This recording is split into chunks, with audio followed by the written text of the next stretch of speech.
Hi. Thank you for tapping into Peaceful Spirit or tuning in to Peaceful Spirit. It is late and I am feeling like kind of a mess and really tired. Probably just because I'm really tired, but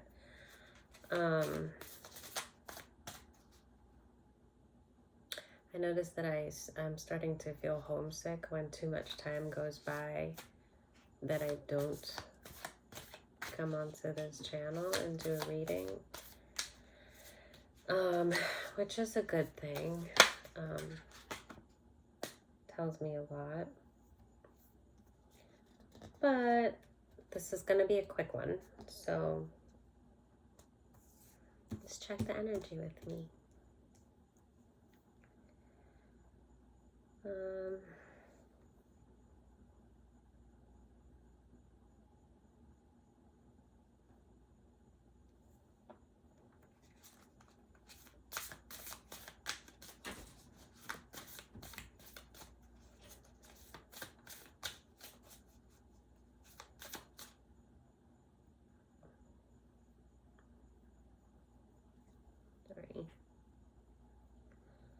Sorry. Okay. I feel like just a mess.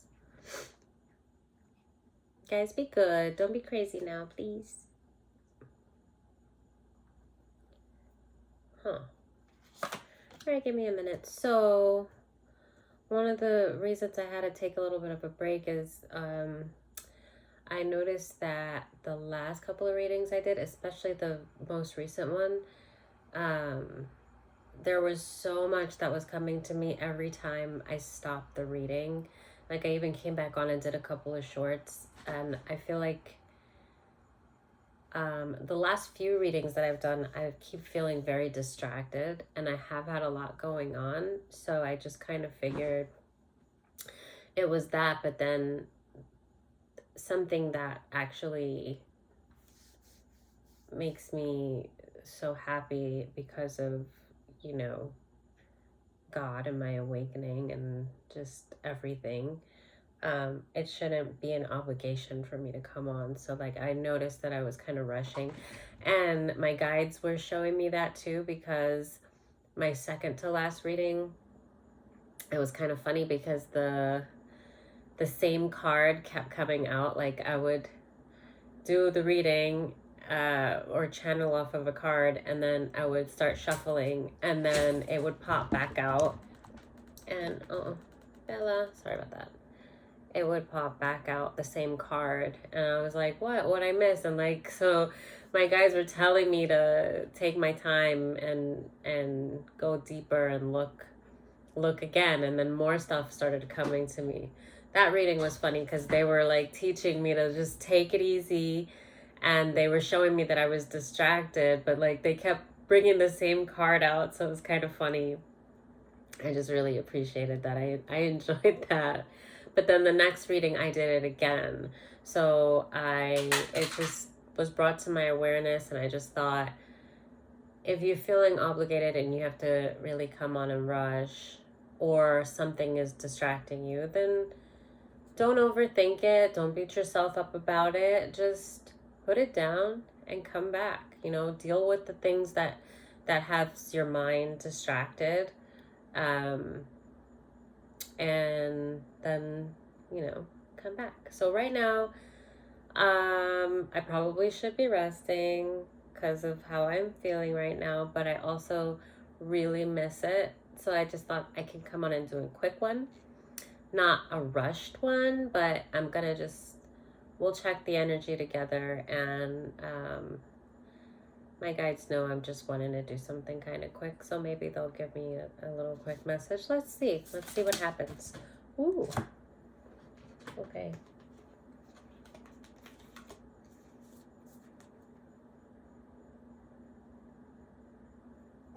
I've never used these cards before, so they're the Nightmare Before Christmas cards. I thought because Halloween, But they're kind of cool. So this was upside down.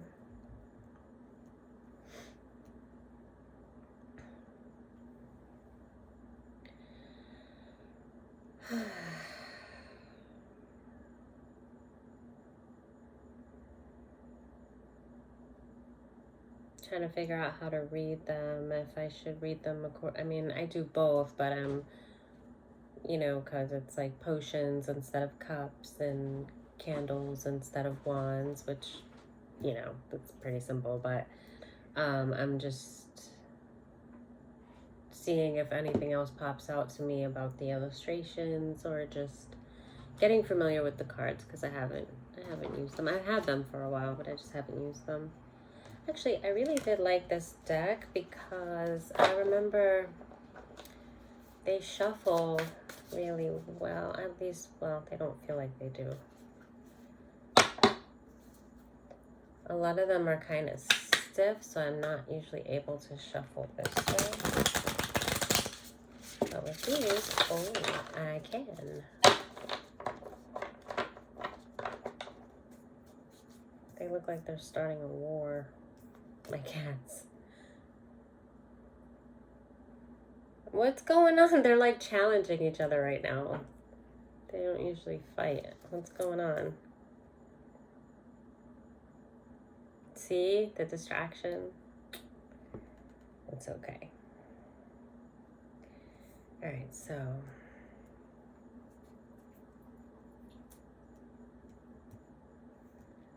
what's happening here?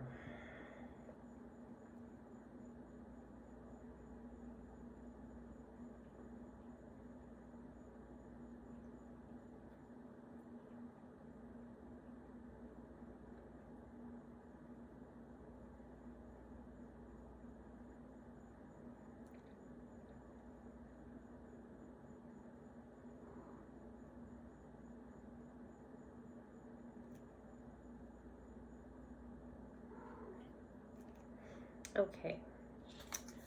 With the Queen of Potions, the Seven of Candles, to the Ten of Candles in reverse, someone is releasing their burdens. It's a victory because they're standing up for themselves. And it's not something that they're usually likely to do. This is the Queen of Cups energy. And you even notice that, so collective energy is what this is. So someone in the collective, or some persons in the collective, you even have surprised yourself with the changes that you've kind of witnessed, like stepping out of yourself and really looking at. So this is saying, like, showing a reflection. You've been reflecting a lot at how many changes have happened. I think things have gone so quickly that our time has just gone by so fast. So many things have happened that you haven't really had a chance to stop and absorb it and like really register all the changes that have occurred within you. And so at this point, you are now acknowledging that, and it's taken you by surprise, that you're kind of like, oh my goodness, I have grown. I think during a lot of, you've gone through not just one transitional period, but several, in maybe a span of, it could be weeks, months, years, but a lot of changes. And it's been like levels. And you've felt it, you've been very aware of these changes, but because so much has been on your plate and you've just been kind of going, like rolling with the punches, or the good stuff, the bad stuff, everything, you've just been going, right? And as you're going, you've stopped a few times and you've been like, not really stopped, but been like, wow, I can't even believe all that's happening. Okay, back to it, and then it's like, wow, have I changed so much?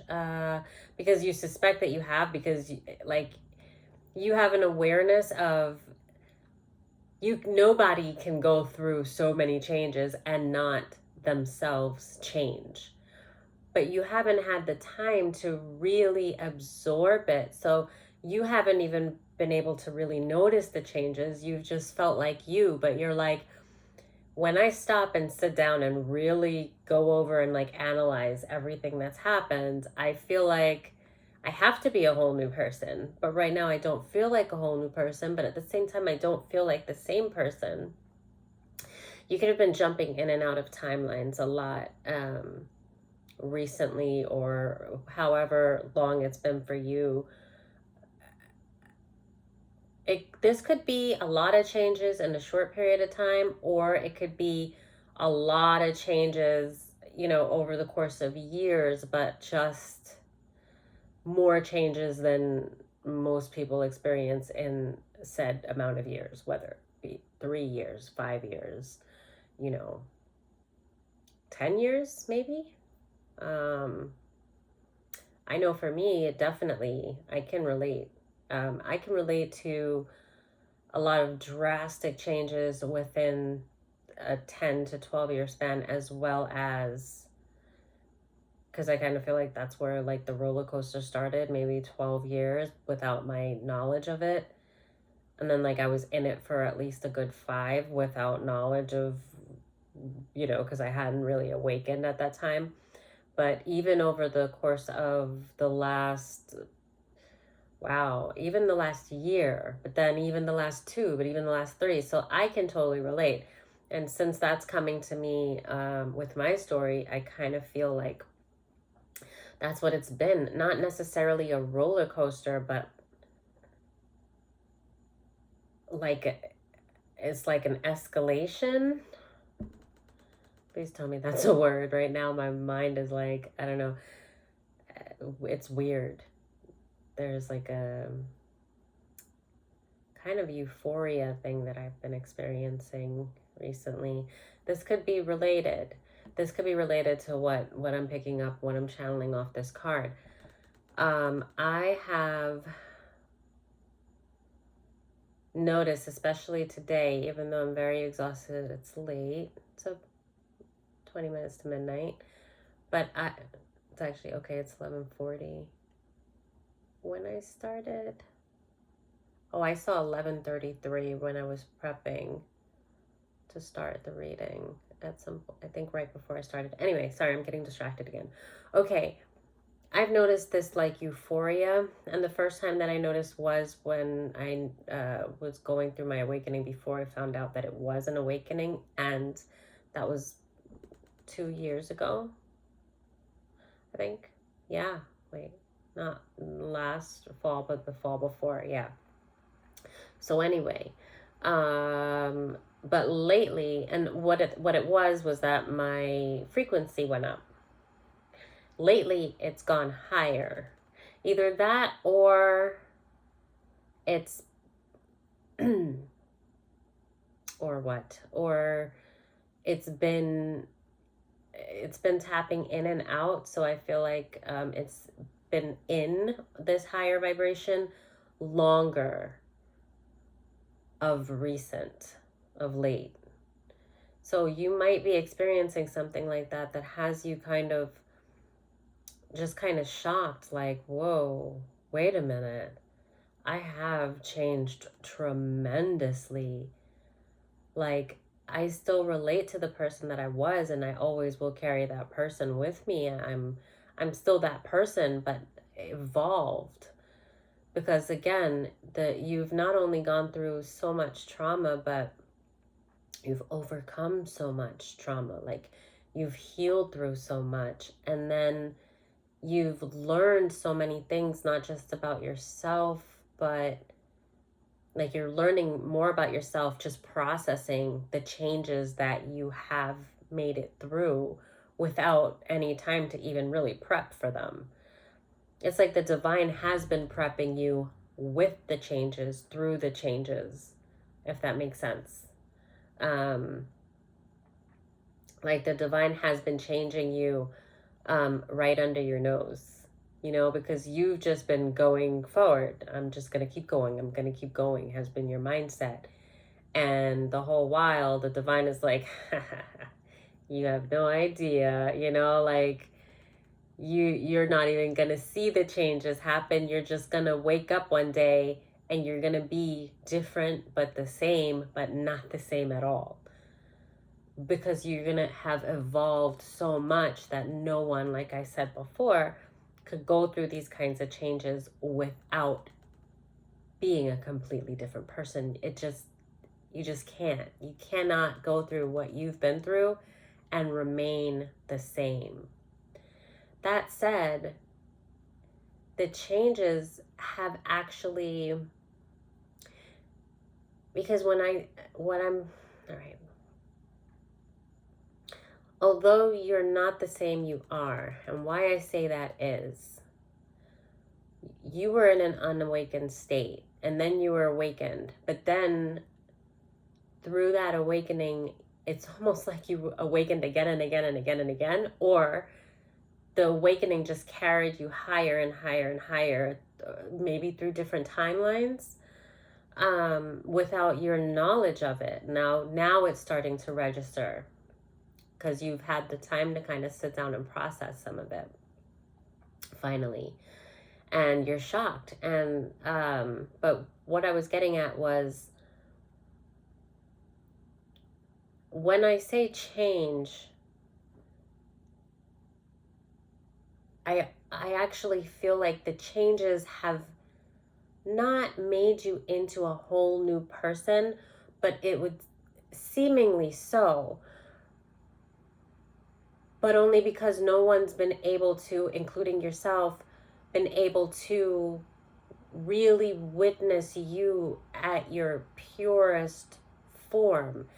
And what I mean by that is, when you are in this awakened state, you are closer to your highest self, to the you that already exists, the you that was already you, before you came in and got a body, for this lifetime, the you in the 5D, the you that has already been in existence, but you just, had forgotten, the you that you were born as, and then conditioning and trauma abuse just kind of changed you into someone else. So that person that you were, that was unawakened, was a false version of you.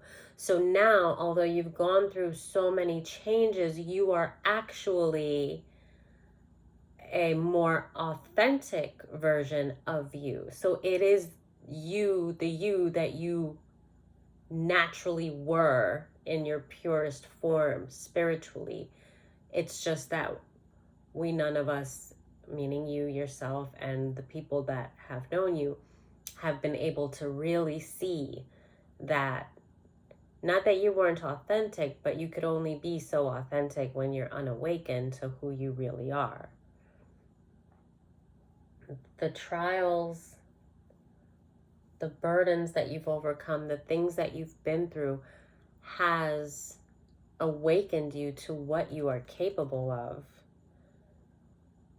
and to who you are, the things that you will tolerate, and that you won't, and that you shouldn't have to. The things that in the past you may have dealt with, that you will not ever accept into your life again, because it is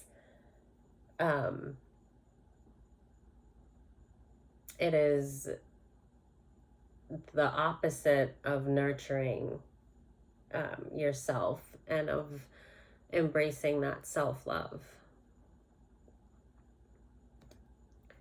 So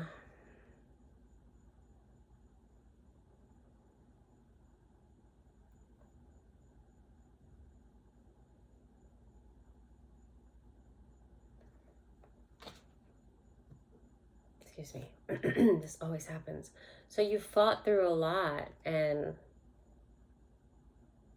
you've learned so much, and now you're you're releasing all of the things that burdened you before, realizing that those things just no longer have a hold over you. They're just not you. It's all just weight that was meant to burden you, and that it is your choice to release that. That's your choice. No one can take your free will away from you. So you've learned so many things, and one of those things is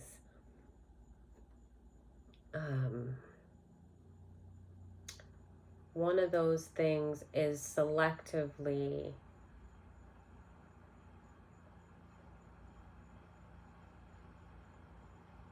how to be more selective in what is going to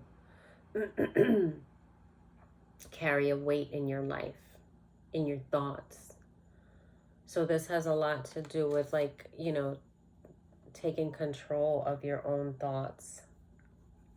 I feel like I have lint or fuzz just all over me.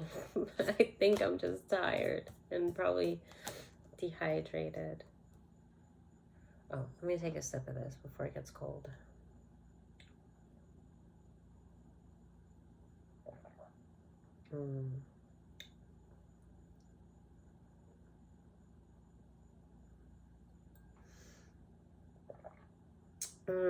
Okay.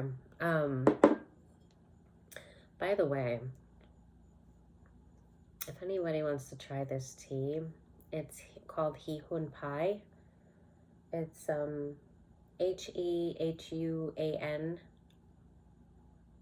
2 words, and then Pai, Pi. The acupuncturist that I went to, she had recommended this tea. It's an herbal tea. It tastes very herby too, but I really like it.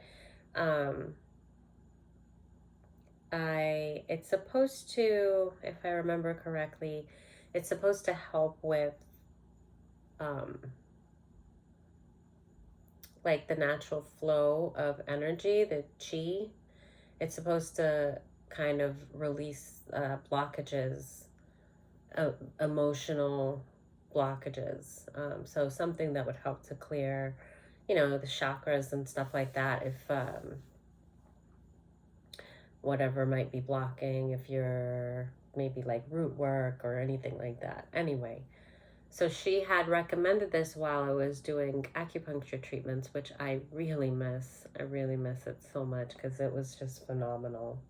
I felt amazing when I was doing these treatments. But I remember the first time that I took a sip of this tea, it's like your body really tells you sometimes like exactly what it wants and what's good for it, because that's what I felt like. I just felt like all the cells in my body was like, yes, give me this. This is what I need. And because I had that reaction, she told me to drink it twice a day. And I was drinking it 3 times a day. And then when I went in for another session with her, I told her, I was like, oh yeah, I told her how I felt like my body was just like wanting it. So I was like, maybe I know you told me twice a day, but maybe can I do 3 times a day? Not telling her I had already been doing it 3 times a day. And she was like, maybe let's just start it twice a day. And I was like, okay. And of course I didn't listen, but shortly after that, because it actually is, what I'm getting at is it actually does remove the blockages, and I felt that, but not in the best way, because I was like overwhelmed with emotion.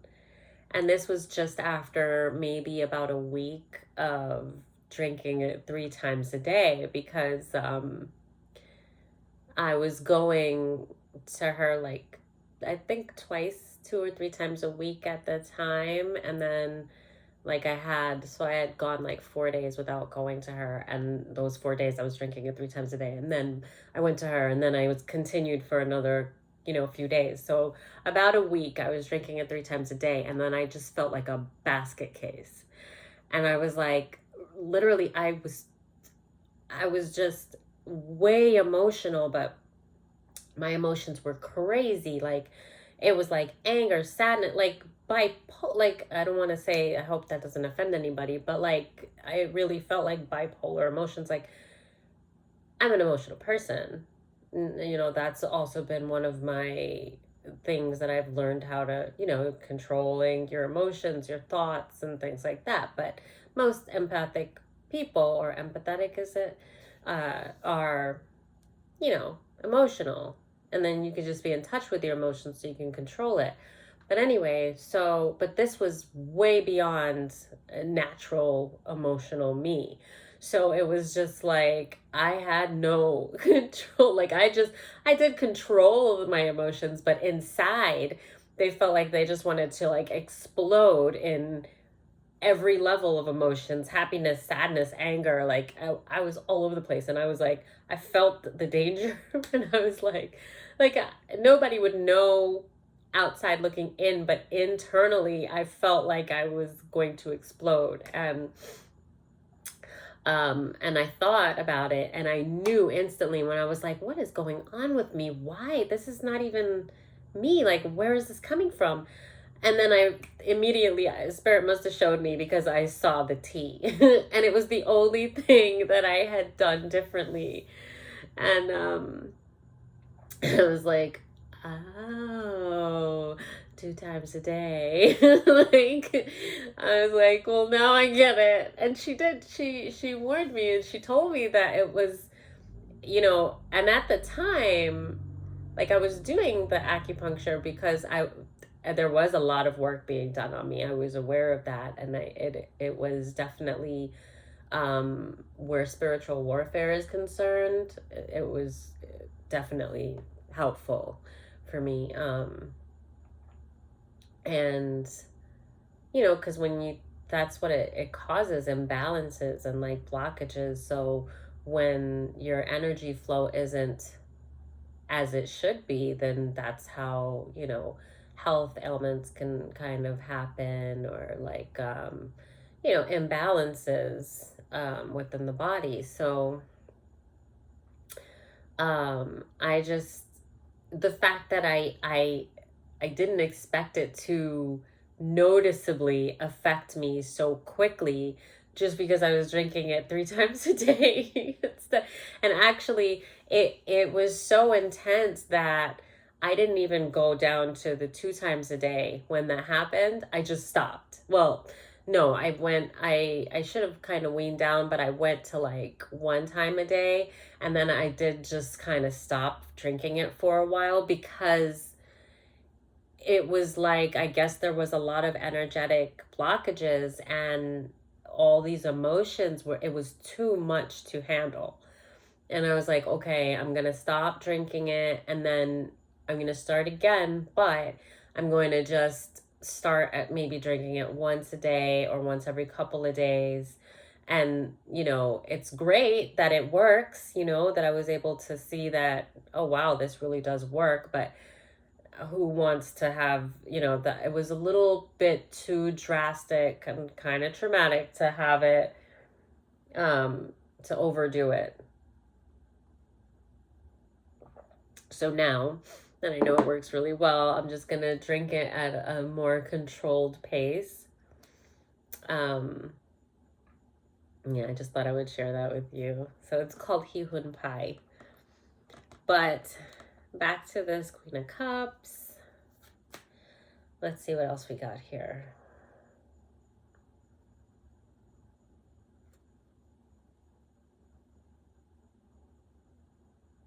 Okay. Okay.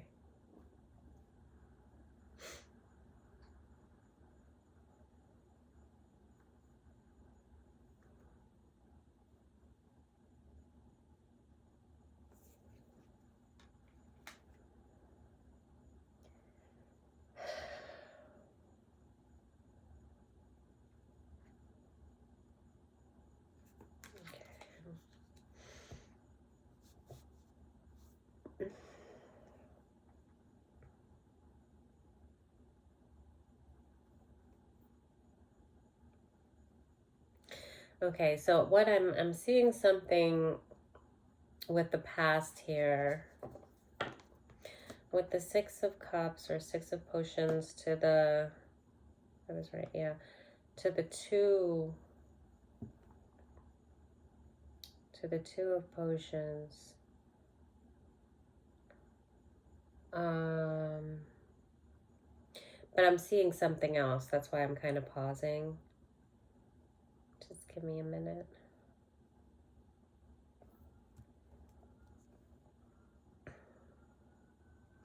Because of, I mean, the obvious. I'm reading it to the obvious illustration on the cards. That's popping out to me more than um, the actual meaning of the card. Which, what is the actual meaning of the card? I don't even like to say that, but if you get what I mean.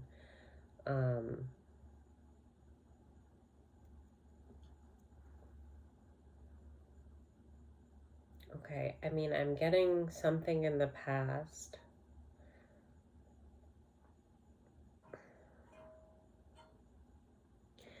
And I'm getting something that, having, to be quite honest, I'm getting some kind of like concoction by somebody.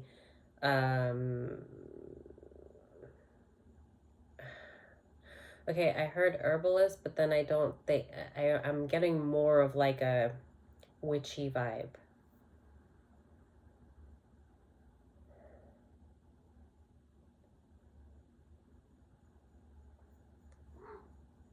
Okay, like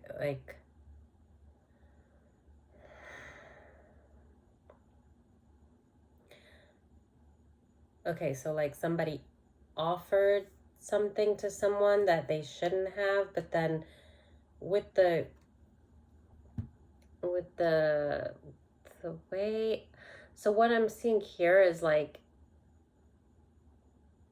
a chef, la da dee la da da, like like somebody in the kitchen just like stirring things up, like a little bit of this, a little bit of that.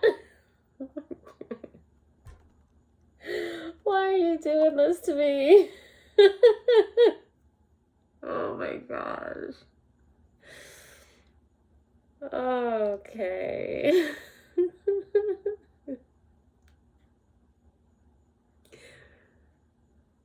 I got the chef from The Little Mermaid. Please don't make me do this. Where he's like, Le Poisson, Le Poisson. How I love Le Poisson with the crab, Sebastian, the crab. And it's like, he's a maniac. Hee ha ha ha. And he's like, I love to chop and serve little fish. First, I cut off their head and I pull out their bones. Like, it's vicious, right?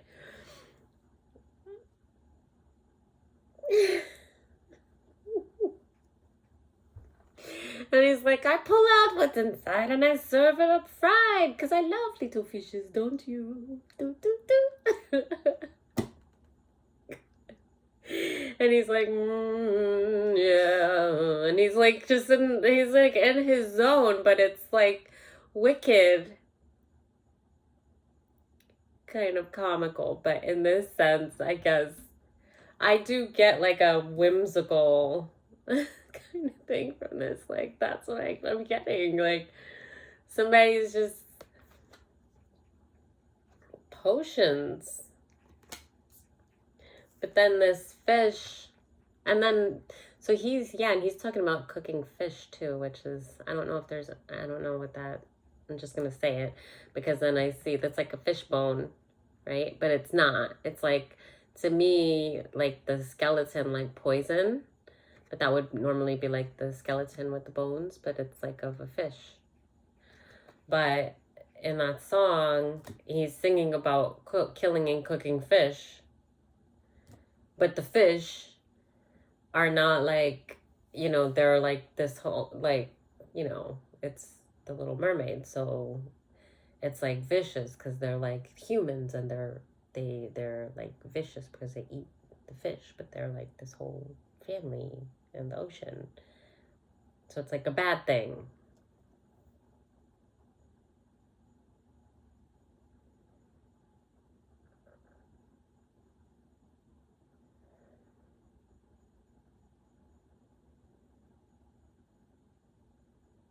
And even like with the, I'm seeing like seaweed and stuff.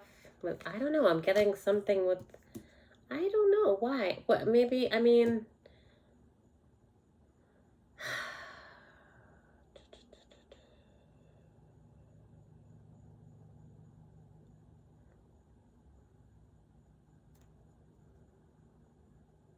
what is it? Because even with the Queen of Cups,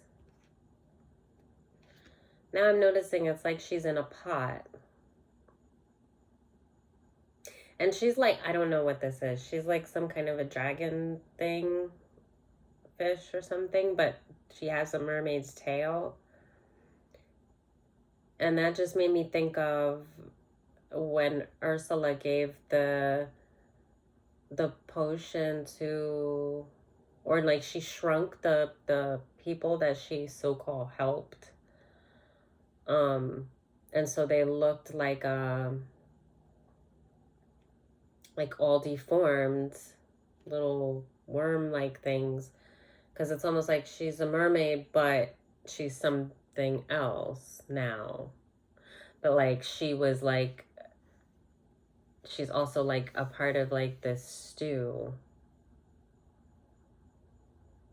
So this could be somebody thinking about their past self, and like I was saying, how much you've evolved and changed, but it could also be that you evolved and changed because of some horrible things that were done to you that were supposed to distort who you were, but you know, with God's grace, it actually ended up waking you up and enhancing or bringing you back to your true form and your true self, which is not this. This was a distorted self that they, you know, concoct for you to, I don't know if that's, yeah.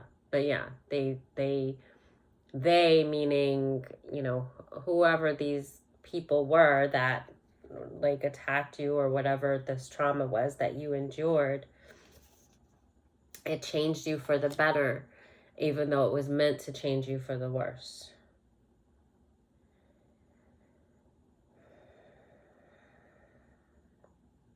But then with the Six of Potions and the Two of Potions, I was getting something from past, which would make sense when I'm saying that this Queen of Potions is has evolved. So that would mean present day, like you are an evolved version of yourself. But whatever was done in the past, that's what I'm seeing with the potions and whatever. And that had to do with it, with you. It was meant to entrap you into a very low version of yourself, probably the lowest possible. It was meant to really harm you with the, you know.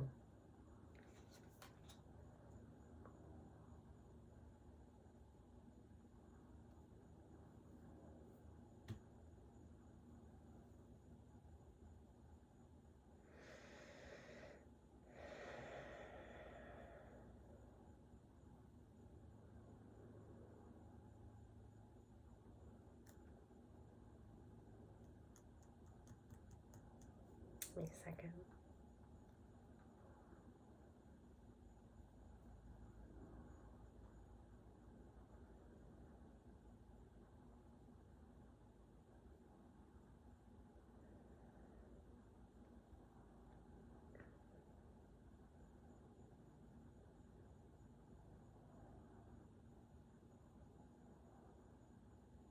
Hmm.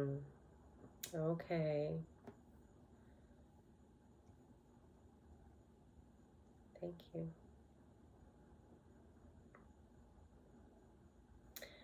All right, so with the Three of Candles in reverse, the Moon in reverse. Oh, there's more I'm going to get off of that card. And the Knight of Candles and the upright and how sneaky he is. And it's kind of, it was leading, so I wonder, can I hold them up the way I have? It's like, wait, no, hold on. Yeah, wait, no. Was it like this? I'm bugging, but I feel like this is important, so I'm going to do it. But this is on the outside, right? Okay, I had it right before. So like this,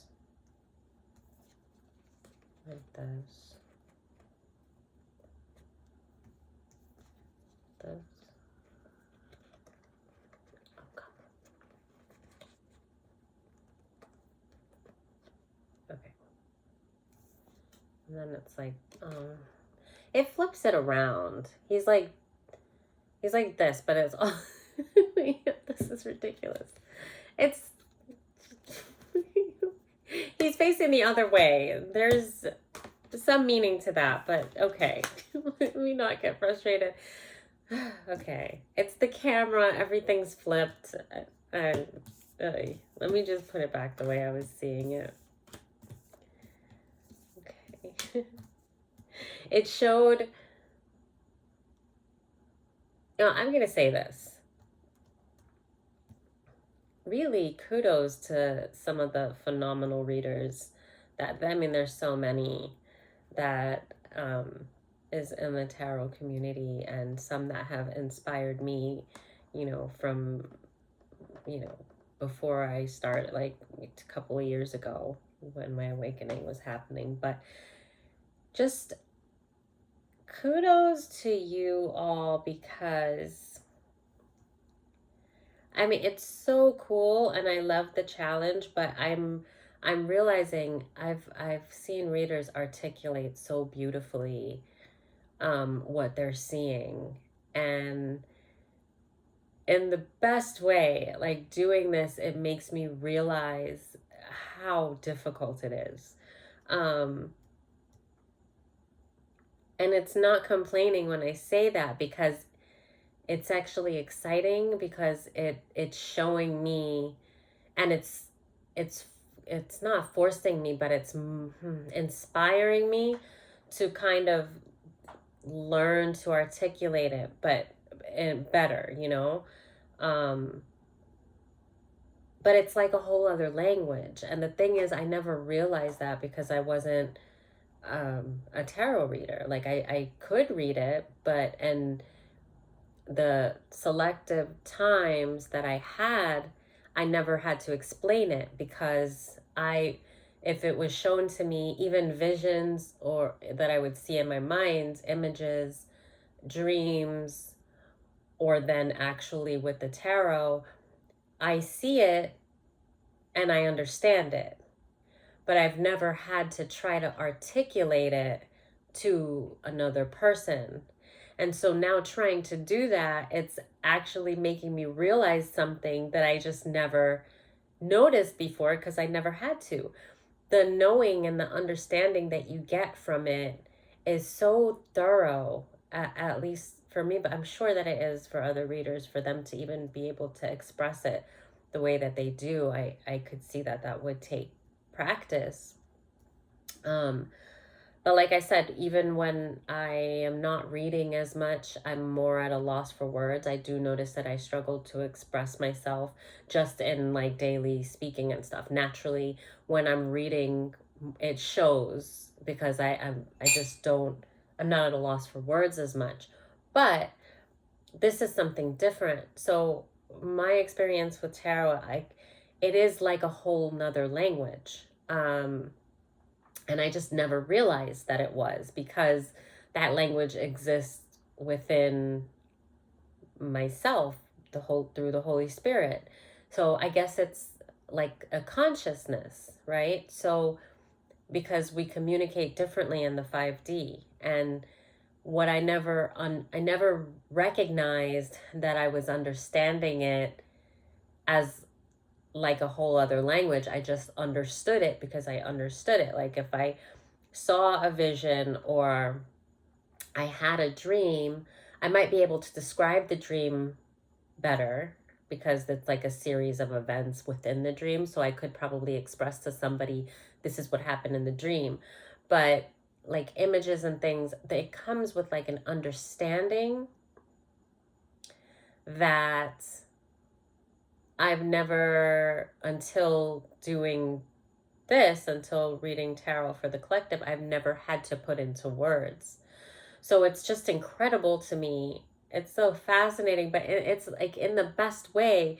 When I'm sitting here, it gets frustrating because I see this whole thing sometimes, this whole picture, and then I'm struggling, and the words that I'm using, I feel like don't do justice to what it is that I sometimes am picking up from the cards. And sometimes I don't even know what I'm picking up, but it'll surprise me as I go along. So it's fun for me too, because I just want to share my experience with you a little bit, if you don't mind, because this is what I've been kind of going through. And um, I guess there was something I was going to say.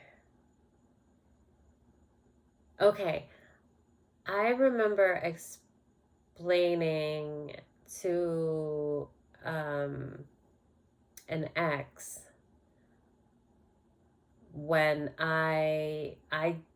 um I would have these visions and stuff, or like with the clairaudience. Like I remember trying to express to him what it was that I was experiencing, and this was before um I knew about the tarot community on YouTube. This was before I had really awakened, but there was different stages. So I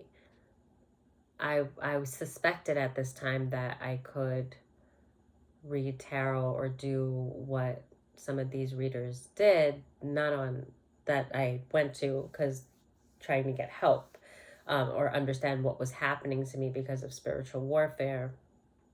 Um, but it was a bias a lot of times. A lot of times I found out that I just could just tell that there were things they weren't telling me also.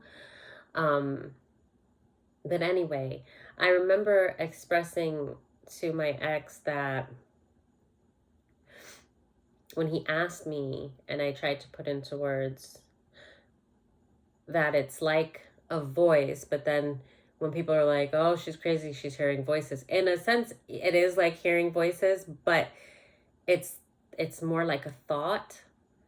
But the thought is so clear that it's as clear as if you were just talking to someone right next to you. Like it's as sharp and clear as a voice, but it's actually consciousness. It comes as a thought, but the thought intrudes on my own thoughts so that I know that it's not mine. And that was the way that I had expressed it to him. And then I remember him saying that his mother's friend, who was a reader, expressed it the same way. And I was like, oh, really? And that actually meant a lot to me because I wanted to meet people that I could really discuss this with, what I was going through, but I never did. It just wasn't around me. And the people that I would talk to, for the most part, would either act like it wasn't phased, like, or they the same thing they experienced, but they wouldn't like conversate with me about it. They would almost blow it off like it was nothing. And now I know that they just, I mean, a lot of people that I was guided to, which was so dangerous. I felt connected to them, because I picked up the spirituality. I think I mentioned this a while back on one of my videos. I picked up the spirituality on them, and that attracted me to them, but they were darker. They were dark. They were practicing, hoodoo, witchcraft, black magic. They were summoning deities and, demonic entities to get and do their biddings and things like that. So that was terrible. And I didn't know at the time. Now I do. Now I can actually trace back different relationships that I was led to embrace, because I was always searching for this spiritual connection with people. And I felt that spiritual connection, but it was the dark connection that I was picking up in them. And I just didn't know at the time. And so it was so dangerous, because it's like they knew who I was where I didn't really know who they were. And they would pretend that we were on the same playing field, and we were not. So anyway, not to get off topic, but that was one thing, like when I remember him telling me that, and it meant a lot to me, because he told me that, his mother's friend that was a reader expressed it the same thing. He was like, that's exactly how she described it. So that led me to realize that it's a consciousness, because for a long time, I was saying, I heard a voice, like even talking to family members and stuff, I'd be like, a voice said to me, and, or sometimes I would say my spirit said, which is the Holy Spirit, because your spirit and your guides are connected to you through the Holy Spirit. But I used to just say my spirit said da da da da. So when I found the tarot community, I can't even express to you, like, I was floored on so many different levels. I didn't even know this was a thing, and it just popped up on my feed, and I'm listening to other readers talk about things that I talked about or tried to express and talk about, and they're doing what I've been doing, and I'm like connected to them. The ones that were tapping into my energy, when they were tapped into my energy, I would be in their energy, and the spirit gave me so much confirmation when it was connected to my story, like so much confirmation, both spiritually and physically, to let me know. And they were like guiding me to learn my own gifts and understand my own gifts, because I had been alone with it for so long and never had anyone to really talk to about it, or had anyone to really like learn about what was happening to me about divination and things like that. So the way that the tarot community came to me, I mean, it was so magical. There's so many things I want to talk about it, but like I just haven't even been able to like just do. Anyway, I'll just go as I'm guided, and whatever. I may talk about it several times until I just feel like, you're probably tired of hearing me or something. I don't know. But anyway,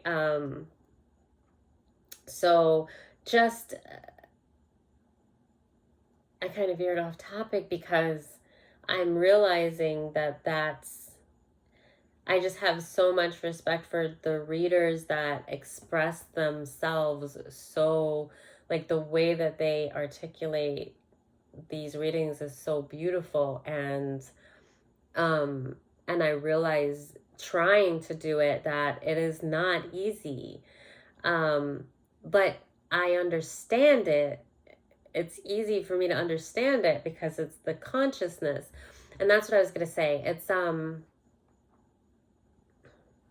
I also expressed it as,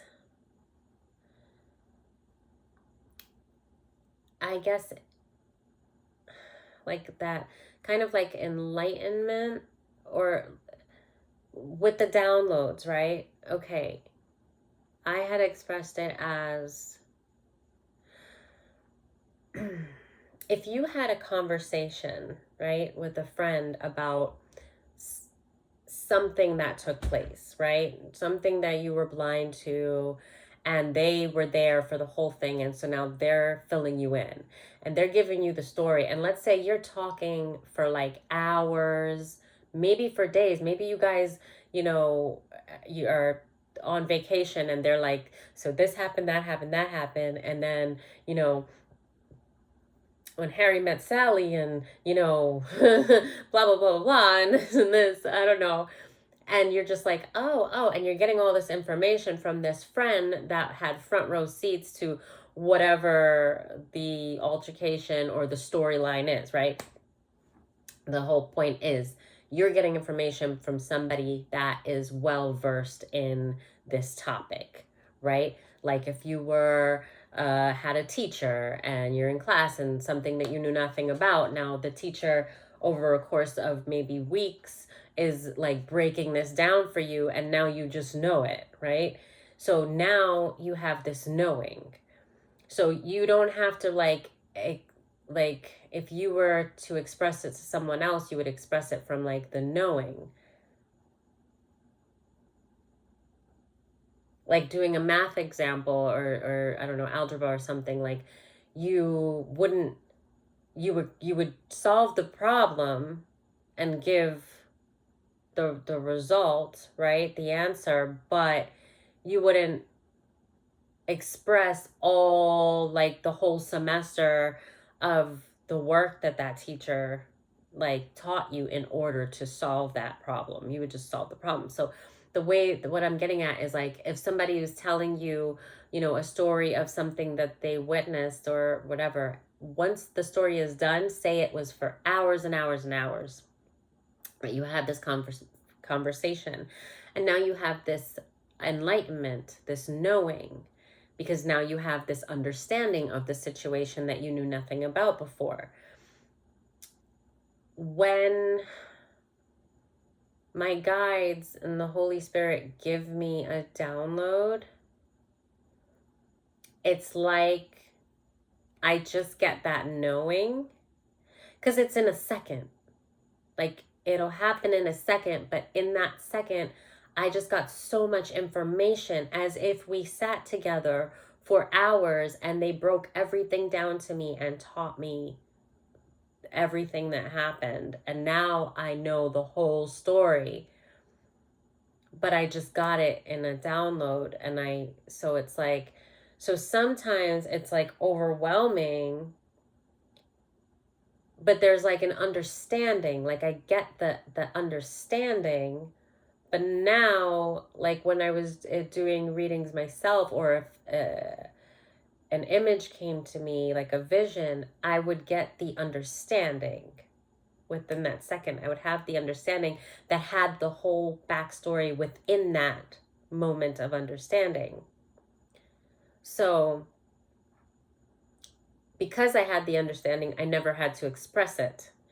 But now, doing these readings, I'm having to express the understanding that I've received. And so now I'm having to search for the whole story, and that is difficult for me. And it makes me realize, but it makes me go to a deeper level also. Like I'm learning about myself and trying to do this. And it's just, it fascinates me.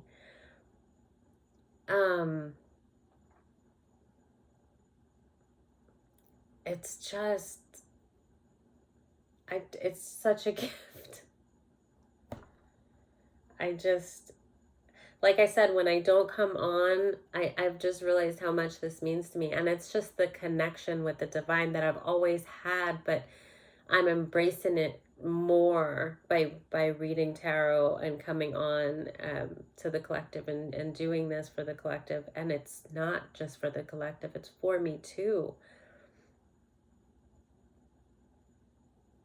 Oh my gosh. And that rant that I just went on, I just looked at this card again. And so somebody's feeling this way. When I just talked like that, and I kind of was like, I just felt all this gratitude, and I'm like trying to express like how magical this has been for me to just find this community, and then to this is not something I ever would have thought that I would have ever been doing a few years ago. And I didn't even know that there was a tarot community on YouTube was even a thing. But even with that, I didn't, I did want to do, I thought about doing YouTube videos a few years ago before the fire, because with the spiritual warfare, it motivated me to, I start to try and make a routine out of ways to purify my aura and basically combat the warfare without having to be obligated to, because the obligation made it kind of a burden.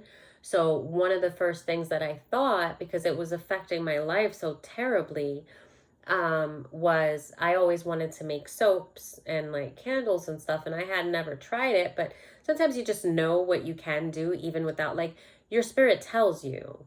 When you feel called to do something, it's because maybe in a past life you've already done it. um but it's your soul telling you that this is for you, this is something that you can do.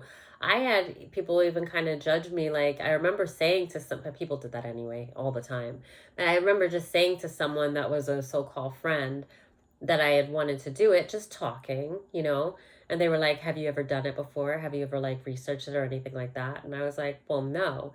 And they rolled their eyes like, she's just talking. She can't do that. And it was just making soap.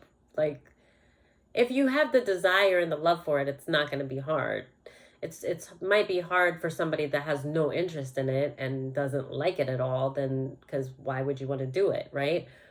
But anyway, when I started doing it, it was like I was a natural. Like, I loved it. And it was, and I thought to myself, I kind of shook my head when I thought about that person that said that. It was like disrespectful, their demeanor when I said I wanted to do this. And I realized that people do that a lot. They judge you without, like, you might just be speaking your mind about something, and people are so quick to like go the negative route to like tear you down or make you feel like you can't do something that you said that you're thinking about doing.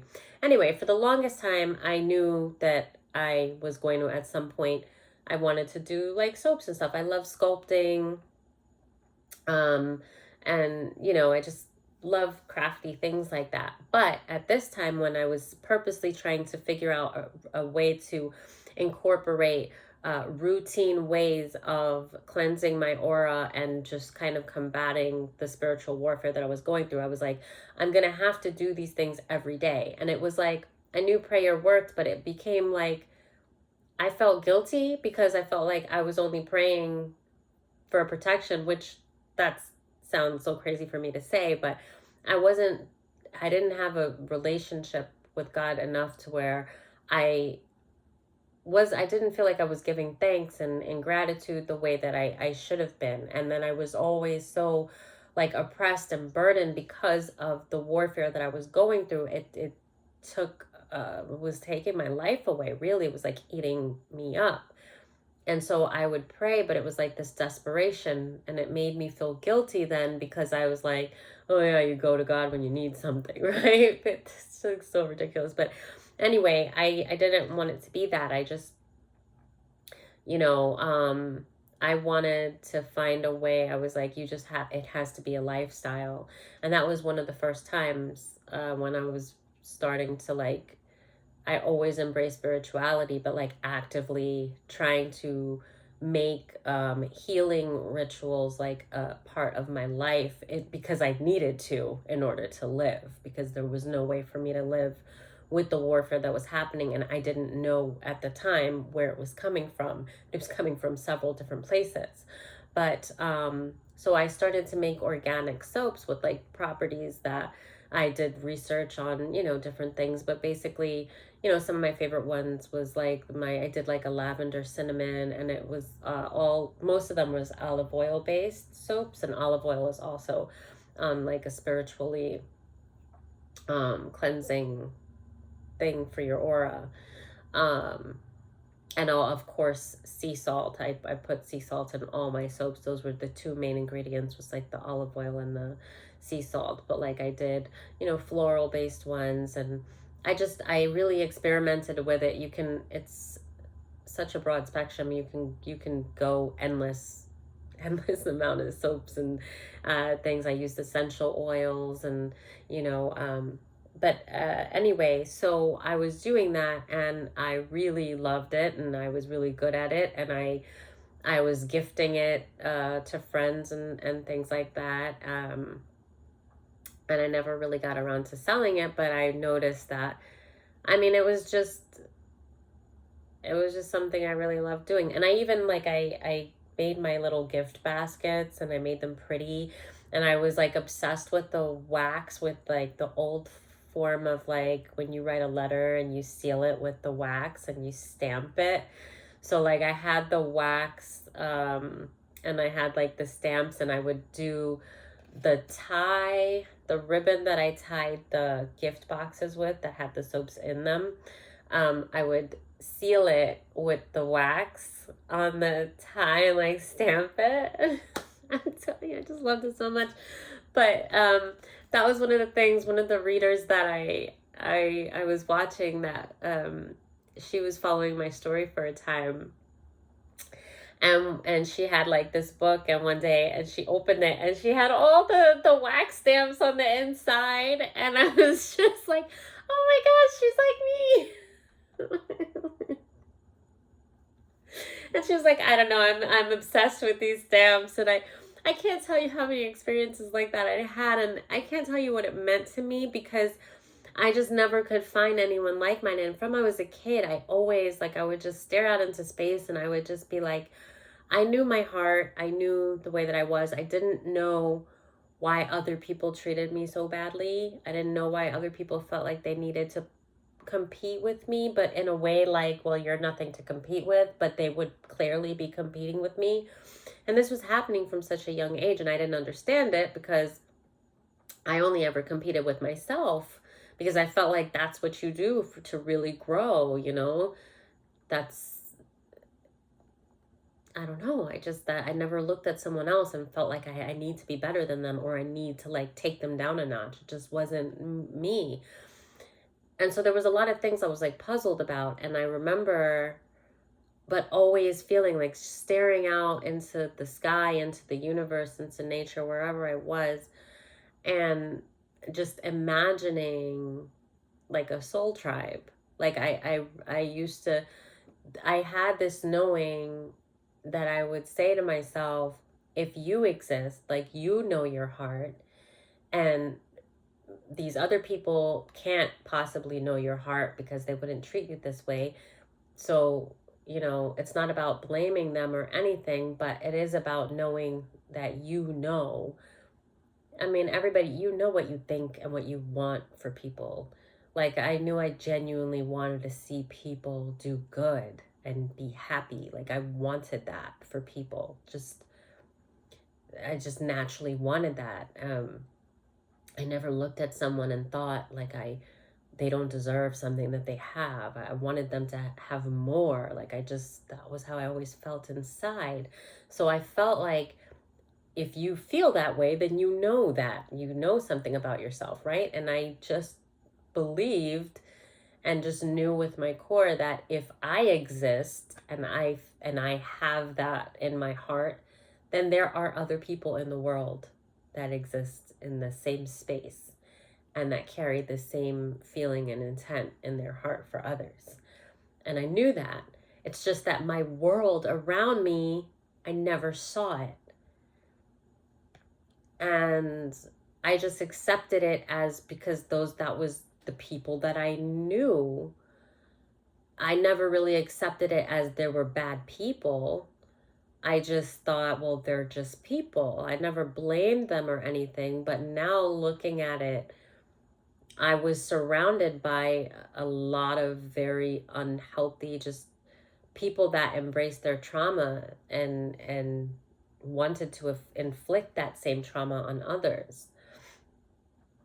And anyway, so But anyway, back to his.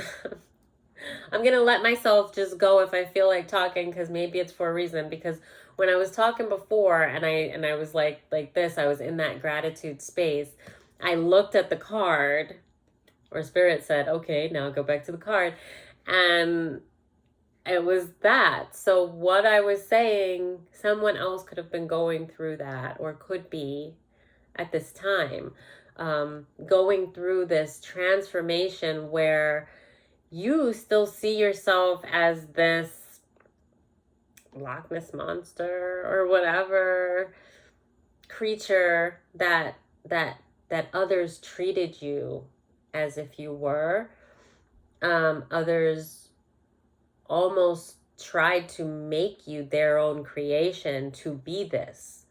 But you never were, and you never could be. And they just tried to condition you to believe that you were this way. And they put you in this like spell, like this stew, like the world around you showed you as this, like this creature that everybody was just like treated badly. And you are realizing that this is not you at all. This is actually them. And that they were trying very hard to project who they were onto you, to make you out to be this way. Give me a second. Okay. So, so you're realizing now that this was never you. And within that realization, you're also seeing that you've evolved to a place where you can see that this was never you. Because for a time, you actually, it's not that you believed this was you, it was just that you believed that this was the only way other people were ever going to see you, because it was the only way. So many people in your life, your family, your friends, they just treated you like you were less than. And there was no reason why you should have been. There was no reason for them to treat you that way, but they tried very hard to convince you, to basically psych you out, to believe for some reason that that was who you were. And it goes back to like that potions and the manipulation. Hold on. Bella, stop it. Stop. We don't chew on that. Stop it. I'm gonna have to. Do I have to get the... I don't want to get up, because it's going to distract me from the reading. Okay, maybe she'll stop. Okay, so there was something I was getting off of this card too. The moon in reverse.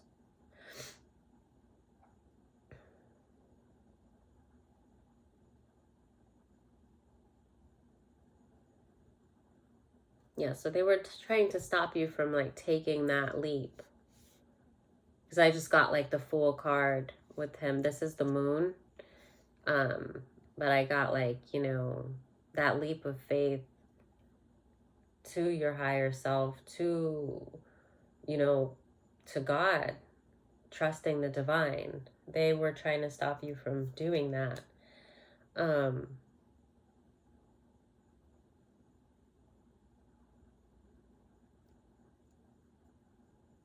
Just by surrounding you with a lot of heartache. And now, with the Knight of Candles, I feel like this is a person that wanted very much to keep you in this, or to make you view yourself in this this state. They wanted to like leave you second guessing yourself and just feeling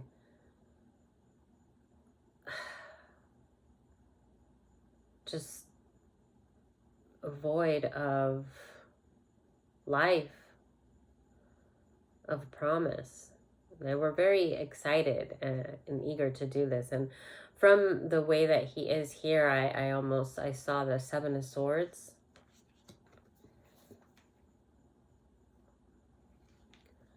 Okay.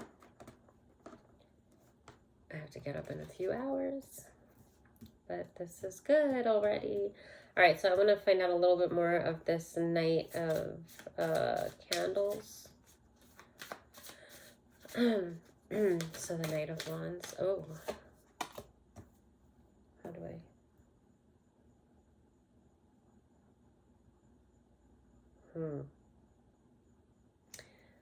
Okay, so I got the King of Cups, but again, with the character on there, this is somebody that was responsible for a lot of manipulation in your life, for really shaking things up, to cause you to suffer a lot of loss, and to try to keep you in this state of feeling like somebody that you were not. Okay. This is the person whipping all of this up. And remember when I said like almost like that mad scientist, like, but like in like the chef, like just, but with potions, right?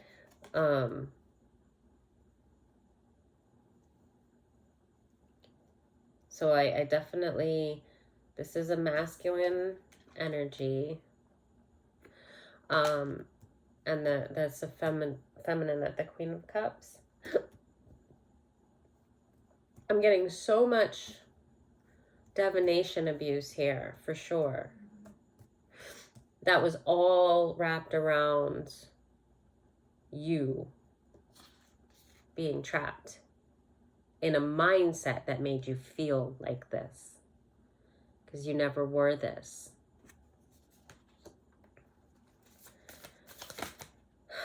I'm not going to take that one. Maybe I should. I said I'm not going to take it, and Spirit was like, yes, you are. And I was like, well, maybe I should. And it's the High Priestess. And I just thought, remember when she throws herself off, because she was locked in a tower with that crazy, was it him? It almost looks like him, but I don't think it was him.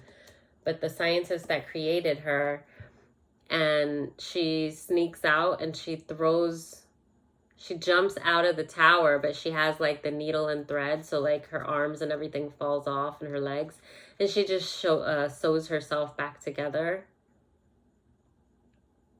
That came to me too, because again, it's like you were meant to be trapped, but I feel like trapped within your own mind, but also with the world that they created around you. So it wasn't just in your head, but they conditioned you. It was a lot of abuse. This was a lot of abuse, because they created your world around you to seem and to treat you like you were this monster and you were nothing near it. And you found your way, taking that leap that they didn't want you to take, to yourself through self-love. And you stitched yourself back together, I'm saying, like with healing those wounds, the inner child that they distorted or tried to distort.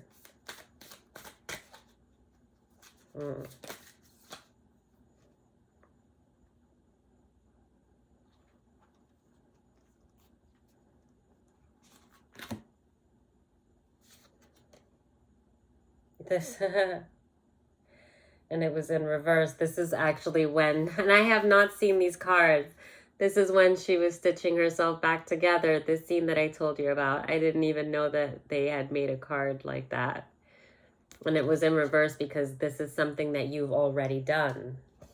Because like I said, remember, you're in that that place where you're reflecting on how much you have made it through, that you're just like, what kind of person could even survive this? Like, you're realizing that, you know, how loved you are, how much God loves you, because nobody could make it through that without God. But also that He's taught you who you are and what you're capable of. Like, He created you that way, you know, beautiful. And you went through, you know, this rebirth because you're no longer in that trapped state of mind, and it's sewing yourself back together. You know, all those pieces that they tried to take from you, you just sewed yourself up.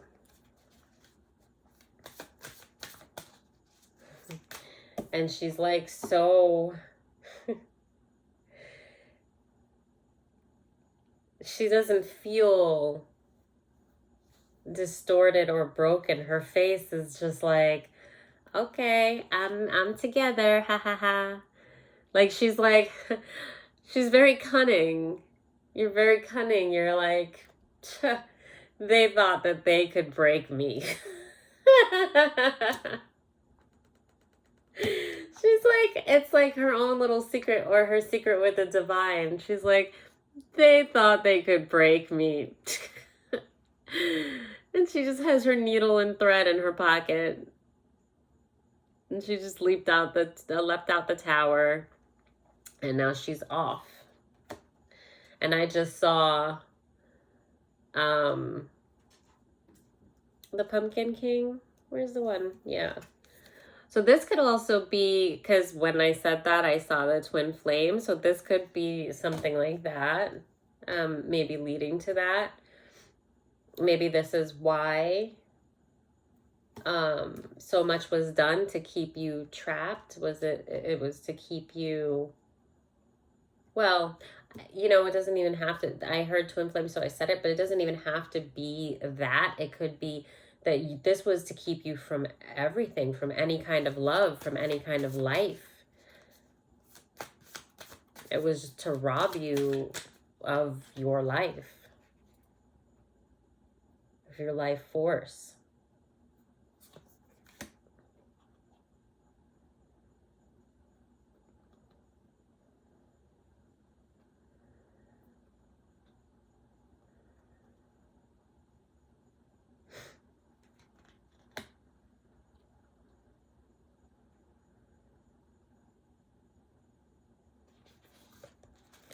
And like with the Ten of Wands in reverse, all of these things were what they wanted for you. And it's just playing out again and again. It's just showing that you've overcome so much, and there was like a snake that was plotting all of this stuff for you. That's what I'm seeing. And it didn't go their way. This Knight of Candles, though, I did want to, because this is somebody that was, they did a lot. They invested a lot into harming you terribly. I took everything up, and it's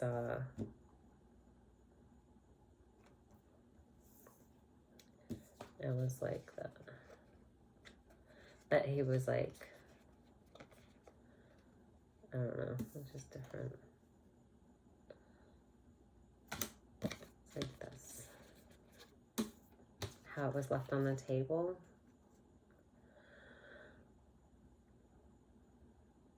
Like, he just had so much horrible plans for you. Things, not just plans, like these things were enforced. Like, what you survived,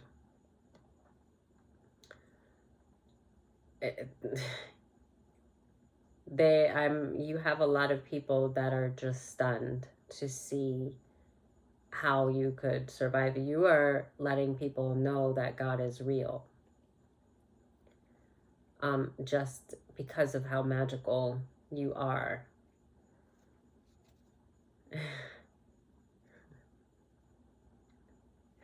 I just love her face. This is like you have, and it's like behind this asshole's back.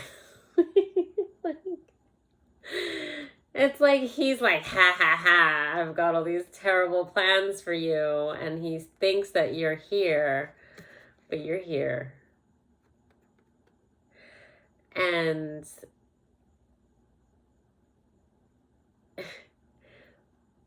the energy, okay,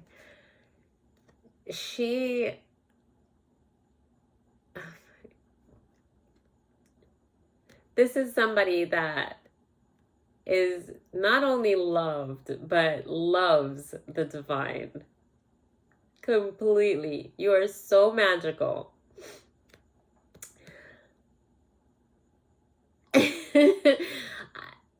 This is a fantastic energy. It's like tra la la la la, tra la la. I heard the Smurfs la la la la la la la la la la. I'm so sorry. Like, there's I'm hearing so much stuff. Just know that you are just an incredible, phenomenal, fun. You are so much fun. You are so beautiful. Childlike.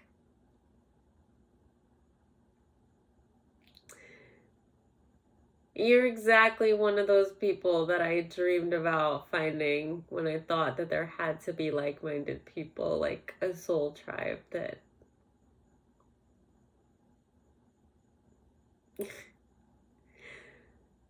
I just think that it's so incredible because the energies are so different.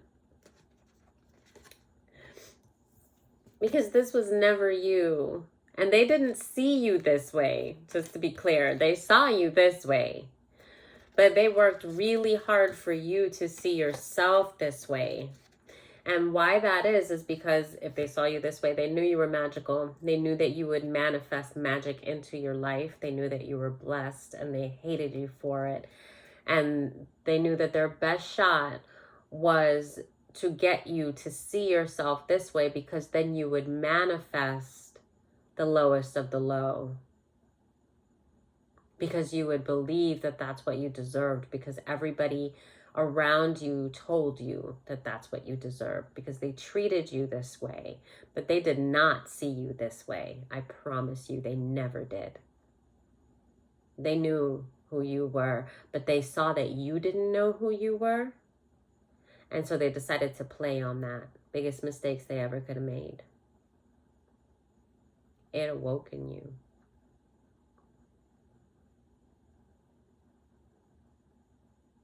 In her face, while she's in this like soup, her eyes, it's just like, she's like, these fucking idiots. I swear. I'm not doing the F-bomb anymore. Like, I've been really good with that.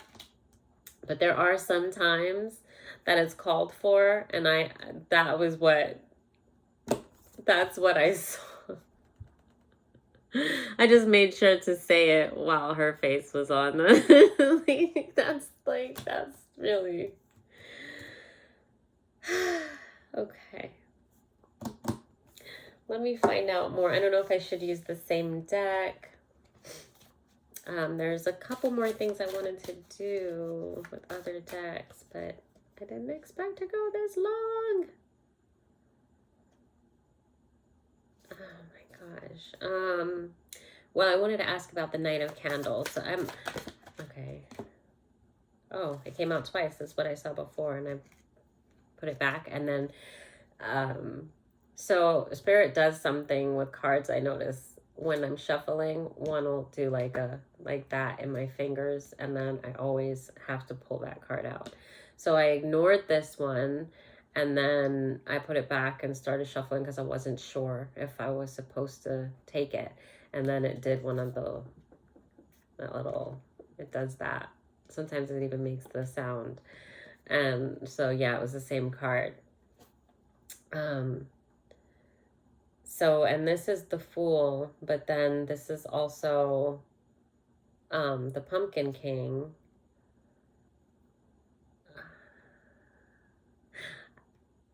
I haven't seen that movie in a really long time, but it was like the cutest thing because he was so enthralled. Is that, I don't know if that's the right word, but I felt like I was supposed to say it because it just popped in my head. I don't use that word.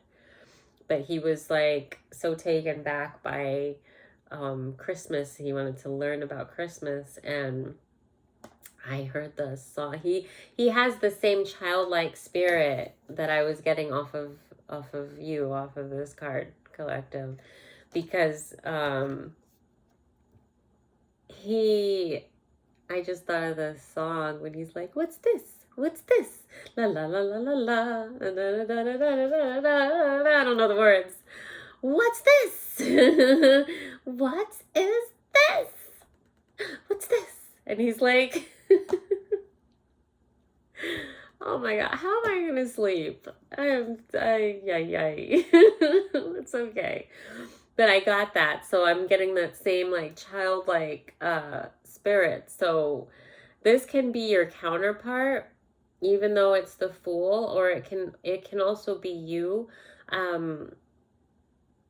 taking that leap of faith, because again, he was on the card where I told you, I think it was the Moon, but it was like emotions, wanting to trap your emotions, secretly attacking you through divination is what they were doing. They were torturing you in the physical, and they were torturing you in the spirit, to keep you in that state, and where you stitched yourself back together, and you've been like just trusting the divine the whole way. You just this magical, amazing being. And like when I said it was them trying to stop you from taking that leap of faith, it was Jack also in that, taking the leap of faith. And now the Fool comes out, which is like taking that leap, the Fool's journey, right? To like the new beginning. So that can be you. Now, I did ask more about the Knight of Candles, but what I'm getting off the card is not that this is that very filthy character that I'm getting here. So I'm getting more that this is your energy. It could be a counterpart, but I'm also getting that it's you. So they could be both, right? But this is like on a journey, and when she's on a journey, that actually connects her with Jack, after she throws herself off the tower and sews herself back together, and then she goes on this journey, as he's on a journey as well.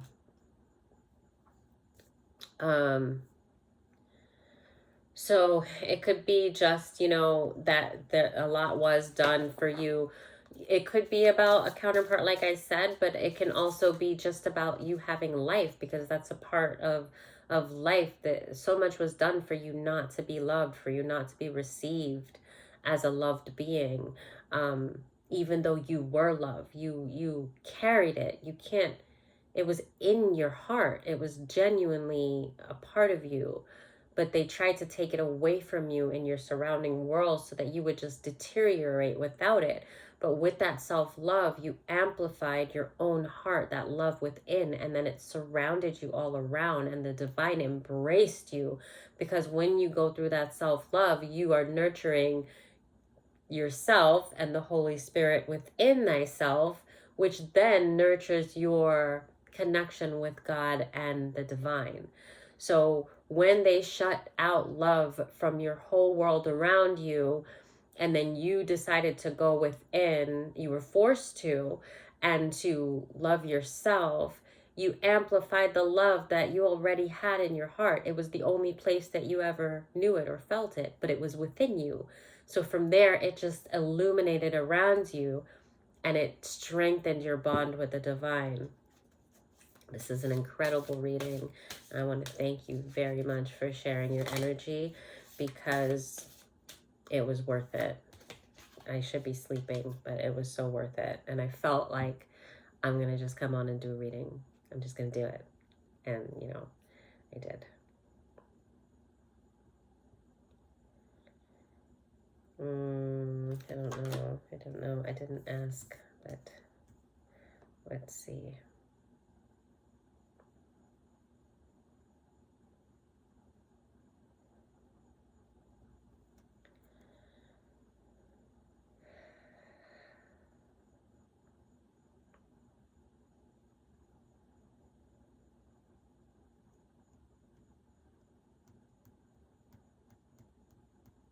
Okay, so someone's holding on.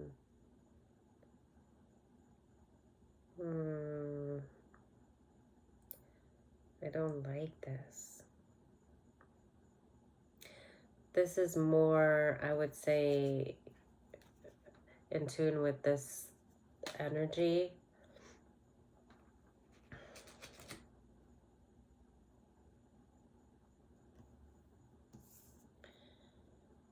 Okay, so I guess this is more of a present of not getting you trapped in this state.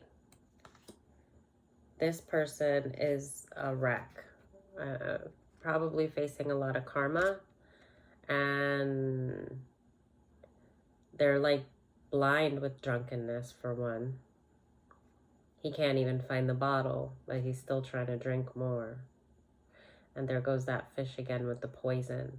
So what I see with that is, with the other, I was going to say the other photo, but with the other card where I pointed out the poison, and that he was making all of this, you know, enthusiastically, you know, with divination and trying to poison your world. And what I'm getting is that, okay, Psalm 35. Into that very destruction let him fall. For without cause have they digged for me their net in a pit, which without cause they have digged for my soul. Let destruction come upon him at unawares, and let his net that he hath hid catch himself, and into that very destruction let him fall. And that's what this is.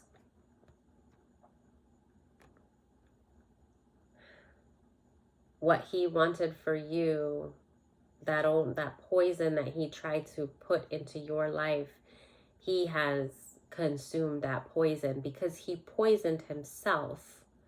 Because the things that you want for others, it's like you are wishing it onto yourself, because we are all connected.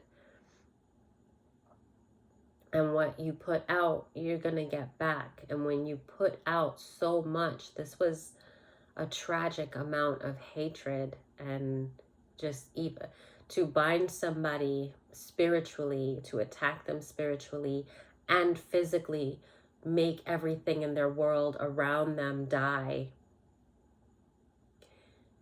You have cursed yourself with that same fate.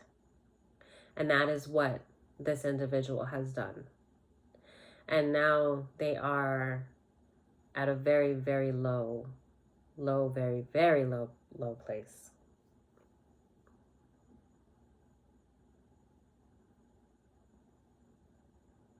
And they're still holding on to this obsession. It's almost like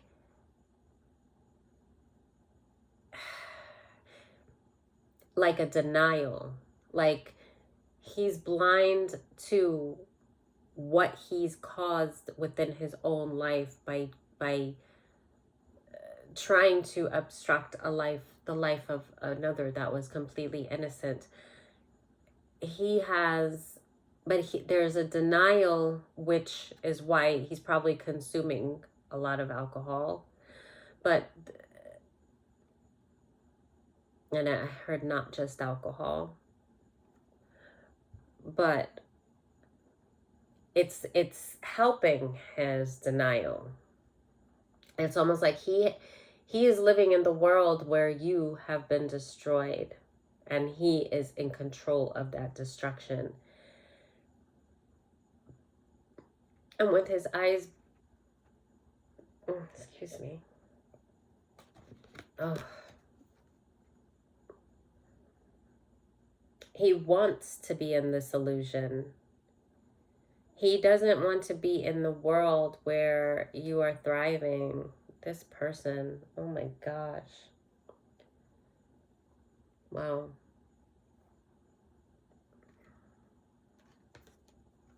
What a gross energy. I'm not going to say much more on that because your energy is so incredible. And if I wasn't so tired, I probably would go a little bit deeper into that, but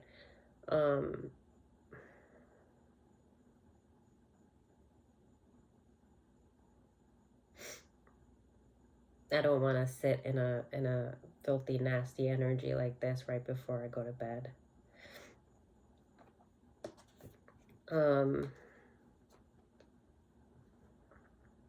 But that's basically what it is. He's like holding on to the plans that he had for you, and it's bliss. If he gets really, really blacked out, like shit-faced, right? He can almost pretend that the world is the way he intended it to be for you. And in a sense, he's still trying to manifest. That's still manifest. That in itself is witchcraft. That's still manifesting destruction in another's life, which is then hitting you even harder. Because at this point, I feel like this person is just getting instant karma. This person is pretty effed up. I can't. That's it for that. I don't like it. Ugh, yuck.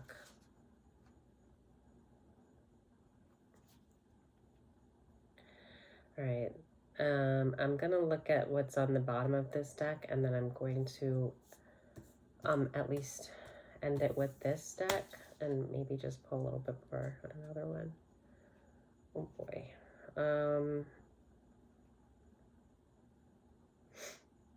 I basically have to wake up in about 3 hours. It's okay. It's okay. I'm going to make it work.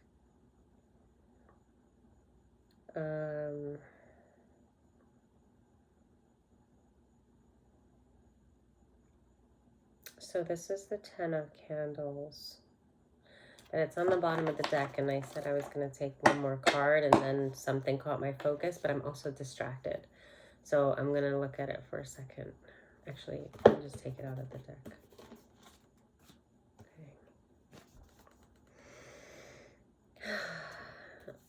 Okay.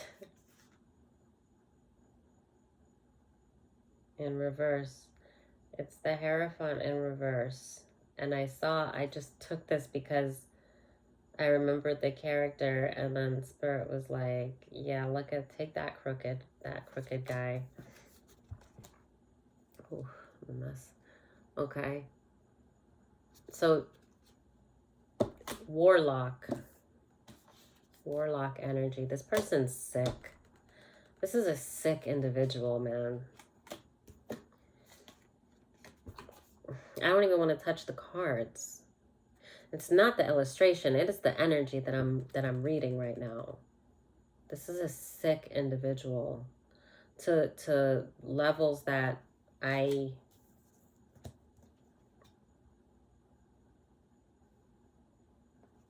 don't even want to.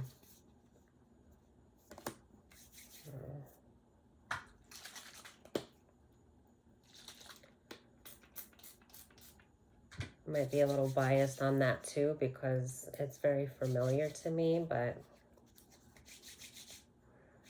that I unfortunately have had run-ins with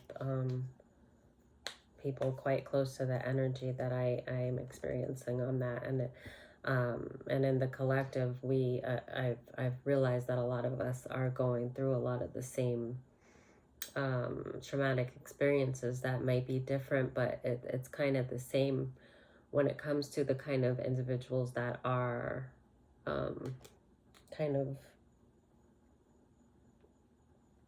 trying to torment us or whatever. Okay.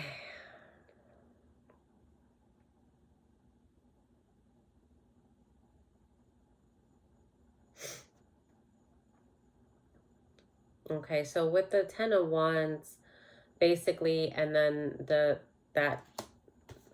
individual that has gone from this to this, basically from this to this, right? That person is incredibly burdened. As I said, their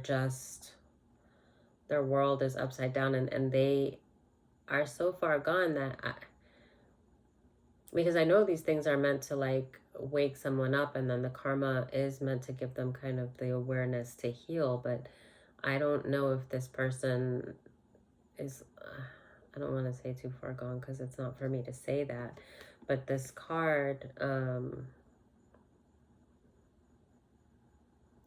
it's decay, demise, death, no rebirth, no transformation. Is that what I was saying then? Because I was saying I don't see that this person is going to change, but then I heard no transformation. Decay. There's something else. I'm not getting the word. I'm seeing witchcraft, but I'm seeing like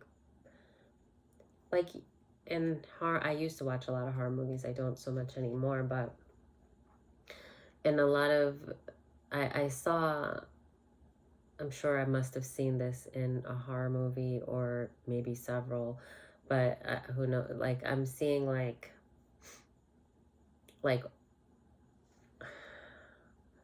an old house with the paint on the walls is like white but old, like it hasn't been painted in a while, and then there's like mold, and there's like a black sap, like almost like if it was blood, but it's so dark, it's like tar, and it's seeping through like claw marks in the walls. But oh god, why am I doing this? But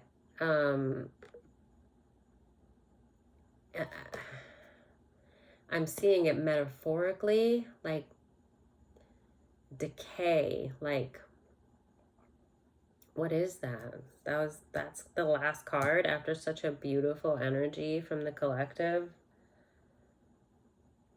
This is about this individual. It's very sad, I have to tell you.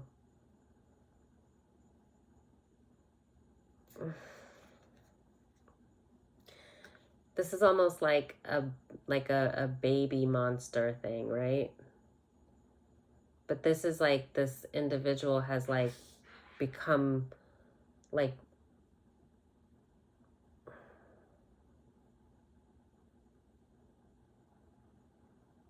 bloated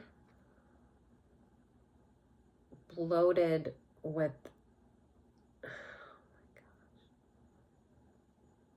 with hate, but then they're like a baby, but such a distorted version of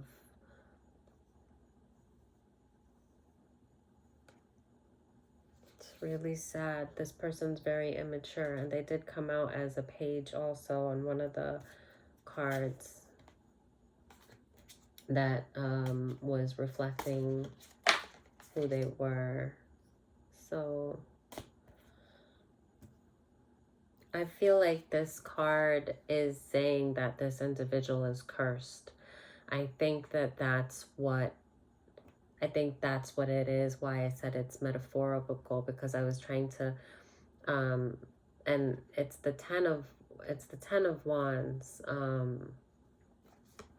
which is like a card of like burden, you know, weight, oppression, but not really oppression. But this is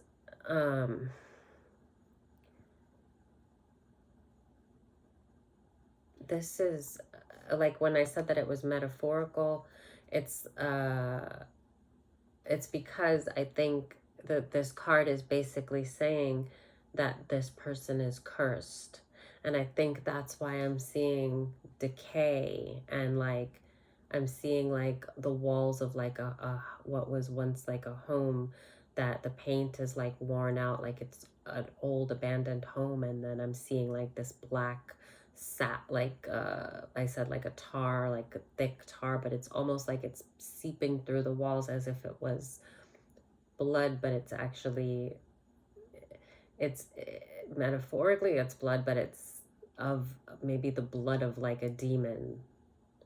This is heavy witchcraft that this person did, man. What this person tapped into, what not even tapped into, what they were not just playing with, it's almost like they became like, the reason that I said it, I feel sorry for this individual, is because they were playing with really dark forces, with demonic entities, in order to destroy the life, the vitality, the beauty of an innocent person. And those demons have consumed them. They have cursed themselves. So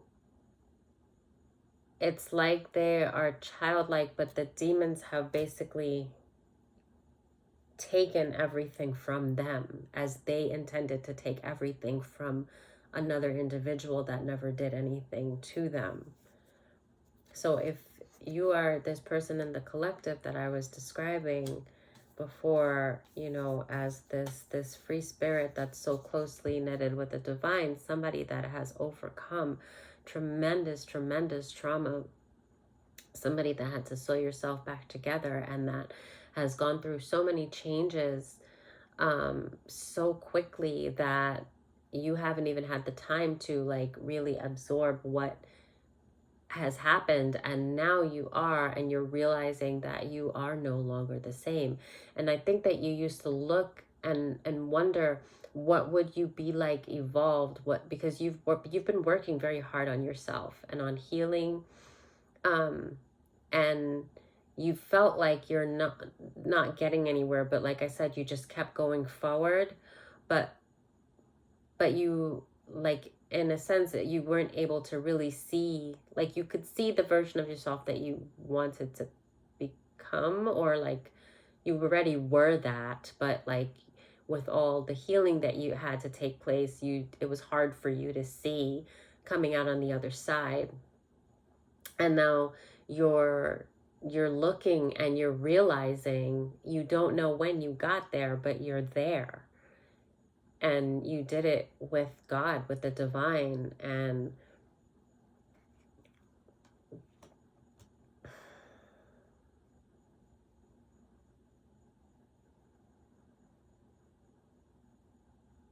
this person that wanted all of this destruction for you has destroyed themselves. And this card is most definitely cursed. It is their life turning into decay, like an old abandoned home that is just growing mold. And but it's like,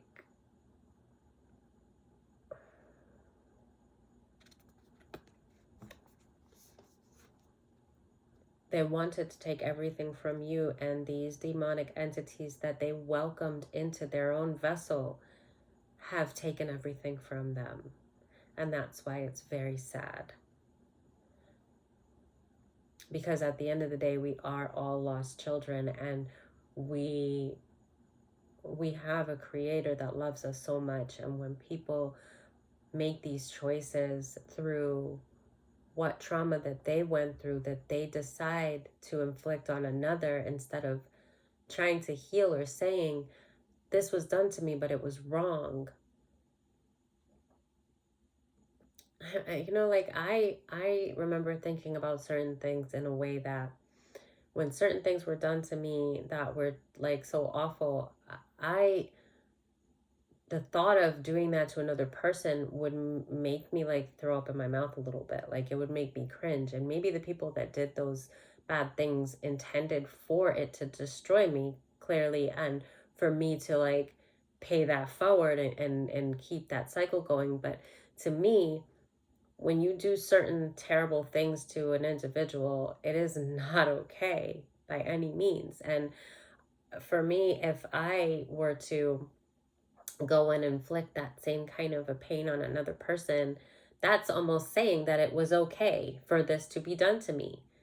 Because if I become that same hate and evil that did that to me, and I do that to another, then I am no better than them. Then I'm saying that in a way I deserved it, but nobody deserves that.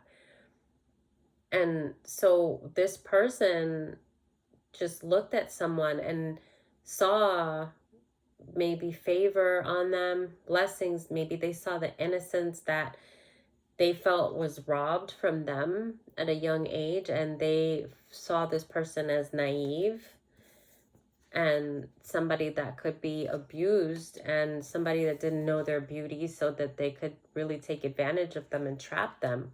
And this person intended and proceeded to do the work to do that, but using really, really deep demonic forces. And not only that, but this, like I said, it was 3D and 5D. This was spiritual attack, and it was physical abuse as well. Like by physical, I mean in the physical. It could have been physical, but emotional, psychological. Like this was this person's world. They put them in seclusion. They put you, collective, in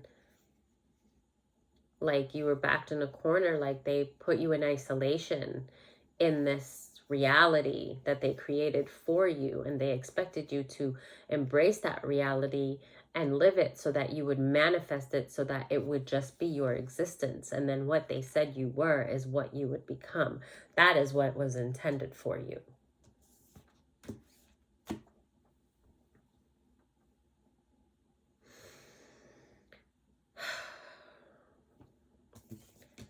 All right.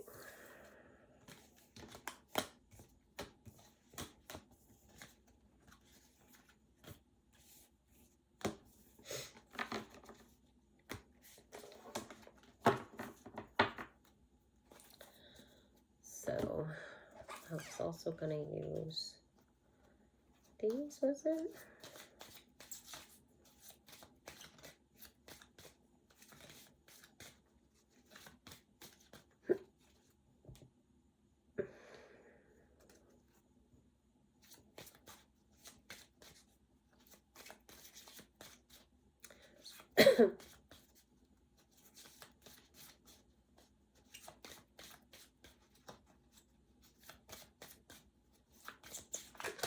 Guys, didn't you tell me to use this? I don't know. I'm not taking.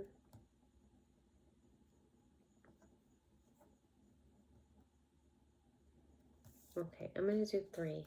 That's reflection, winter.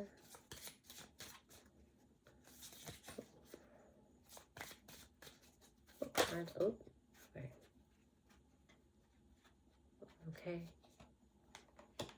Sacred healing.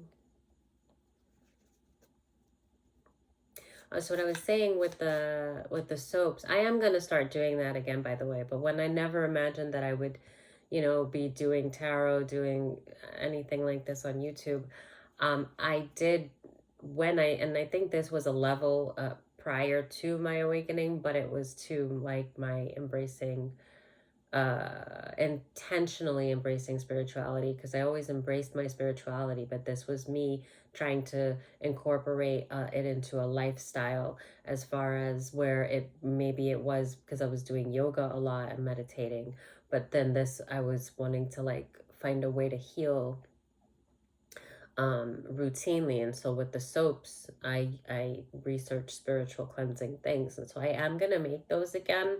I do miss it. I had just invested so much into it, and I put so much time, and I worked really hard to build up an inventory, and I lost it all in the fire. And it was just hard for me after that to, you know, having the loss and then the limited funds and stuff. Like I and not really having the stability, not knowing where, I didn't want to then, you know, have to start back and buy all the ingredients and then build up inventory again and do the, it was really heartbreaking for me. And I didn't like where I was living. Um, I loved my kitchen. It was like an artist's kitchen. And I loved making soaps in there. I loved cooking in there. And so where I have been, the last place I did really like it to do that, and I just didn't have the funds to start getting back into it. And now I got evicted from that place, and now I'm like somewhere else, and it's not where I'm going to be staying, but I'm grateful to have a roof over my head. So, you know, I just haven't been able to have the stability to like really get back into the soaps again. But when I do, I definitely am planning. I was wanting to. I actually wish I had, because in I loved that kitchen, and now it would be great to have the videos of making those soaps. Like if I had even did a couple of them, it would just be great for my own memories. Like I know I can always do it again. I was doing it for like 2 to 3 years. Like I know I worked hard. Like I'll know what it'll be like riding a bike when I start doing it again.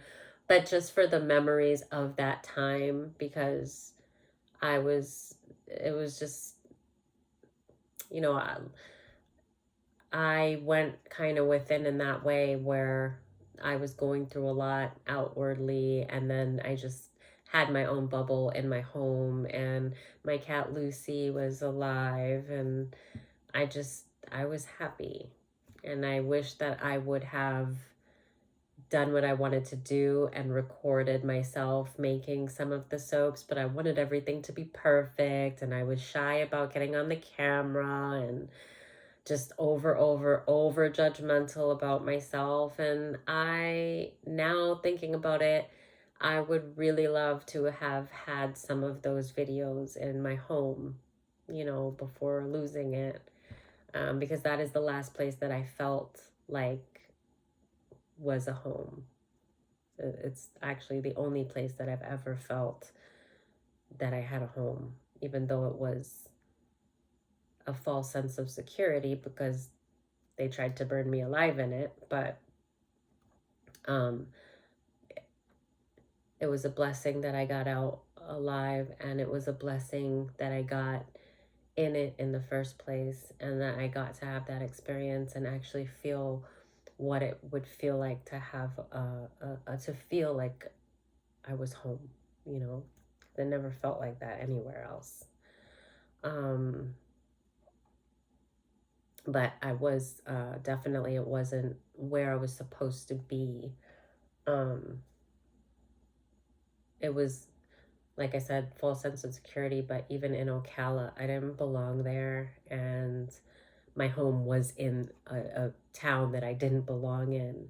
And so I was living inside of those walls, feeling that feeling that I wanted to feel, but it was, um, what is the word that I'm looking for? It was like,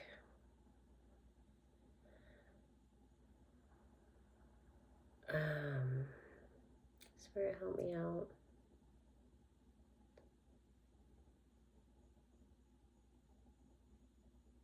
it was like, it's a really simple word that I'm looking for, but it's not registering right now, but it was delusional. I mean, I worked hard though. I didn't know what was around me. So it's not my fault, but I was living in an illusion because I was unaware of the dangers that surrounded me by people that posed as family, as friends, as, a career that I had invested in for 8 years. Like, I was living in an illusion, and that illusion was the security and the happiness that I felt within the home that I worked so hard to buy and to create for myself. I made that like my sanctuary, but it was in a faulty foundation. It was like if you created your dream home in hell. You're still in hell. Like, what are you gonna do? I'm sorry, Bella. I didn't mean to scare you, my baby. Aw, sweetie. Why are you so jumpy? Okay. Well, I wanted 3. Should I take this? Oh, wow. I just was talking about fire, and then fire came up, but it's talking about creativity. Um, uh, Healer. So somebody is a healer and a shaman.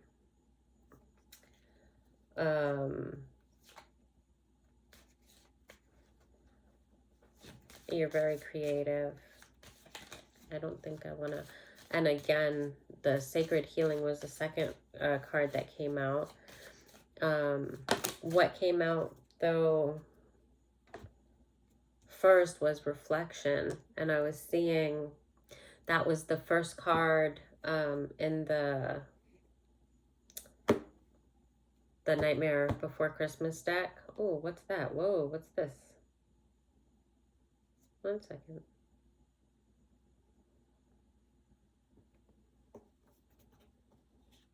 What's she doing? Hold on.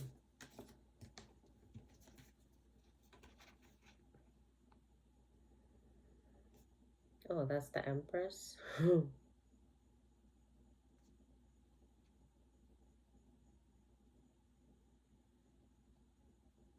Okay.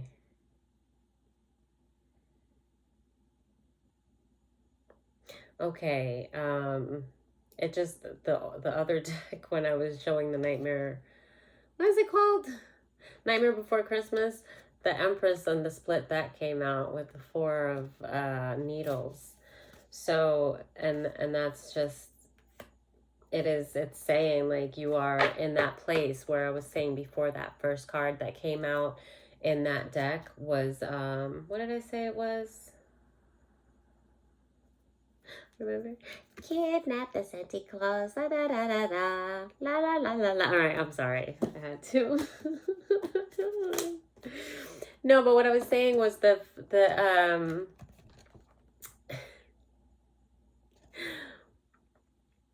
reflection. What I saw. This was the first card that came out, and what I saw when this came out was the first card in the Nightmare Before Christmas deck that came out. That was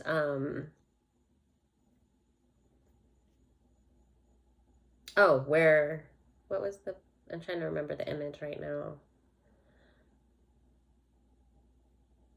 Okay, you were in the pot and you were realizing all the changes that had occurred in your life, how much you've changed, how much you've evolved. And now with this, it's showing reflection, and then I saw winter popped out to me. And the beam of light here. So it's kind of reiterating that state that first card showed, that you have been reflecting and coming into awareness of the fact that you in fact have changed tremendously, but that change has actually been you morphing into who you already were, but the purest form of yourself, without the conditioning, without the trauma, without the abuse. You've healed, you've let these things go, and you're reflecting on this, and you know that light from the divine that guided you through all of this. Can't really see this.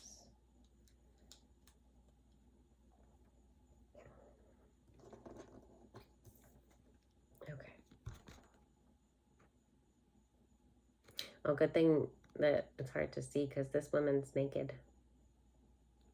But again, that vulnerability. And she's got her hand in water that reminds me of the star. And this light that's coming into this tunnel.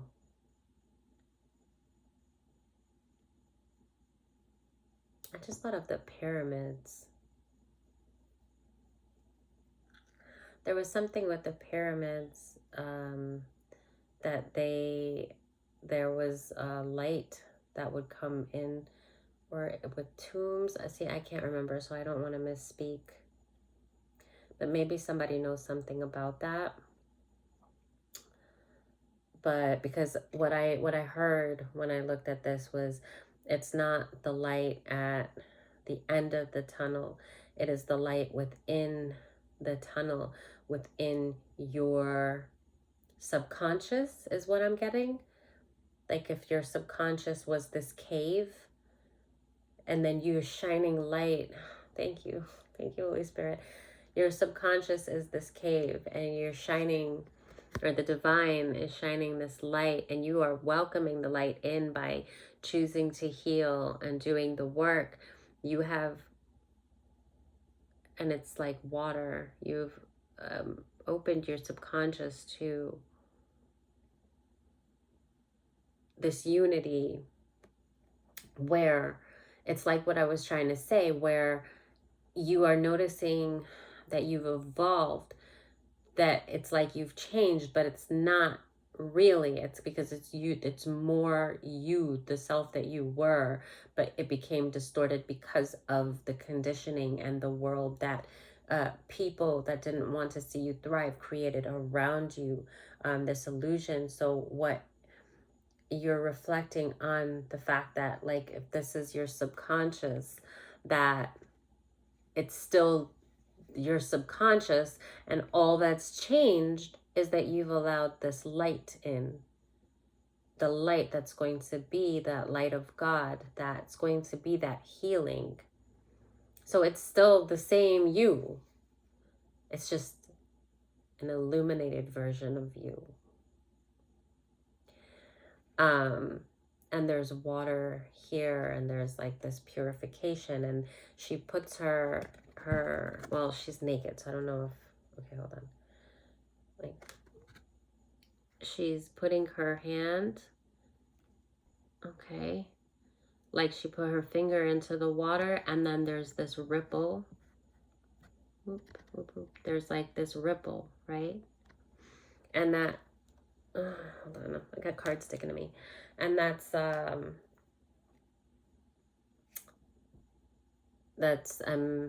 like vibration, evolution, vibration, that light changing your frequency.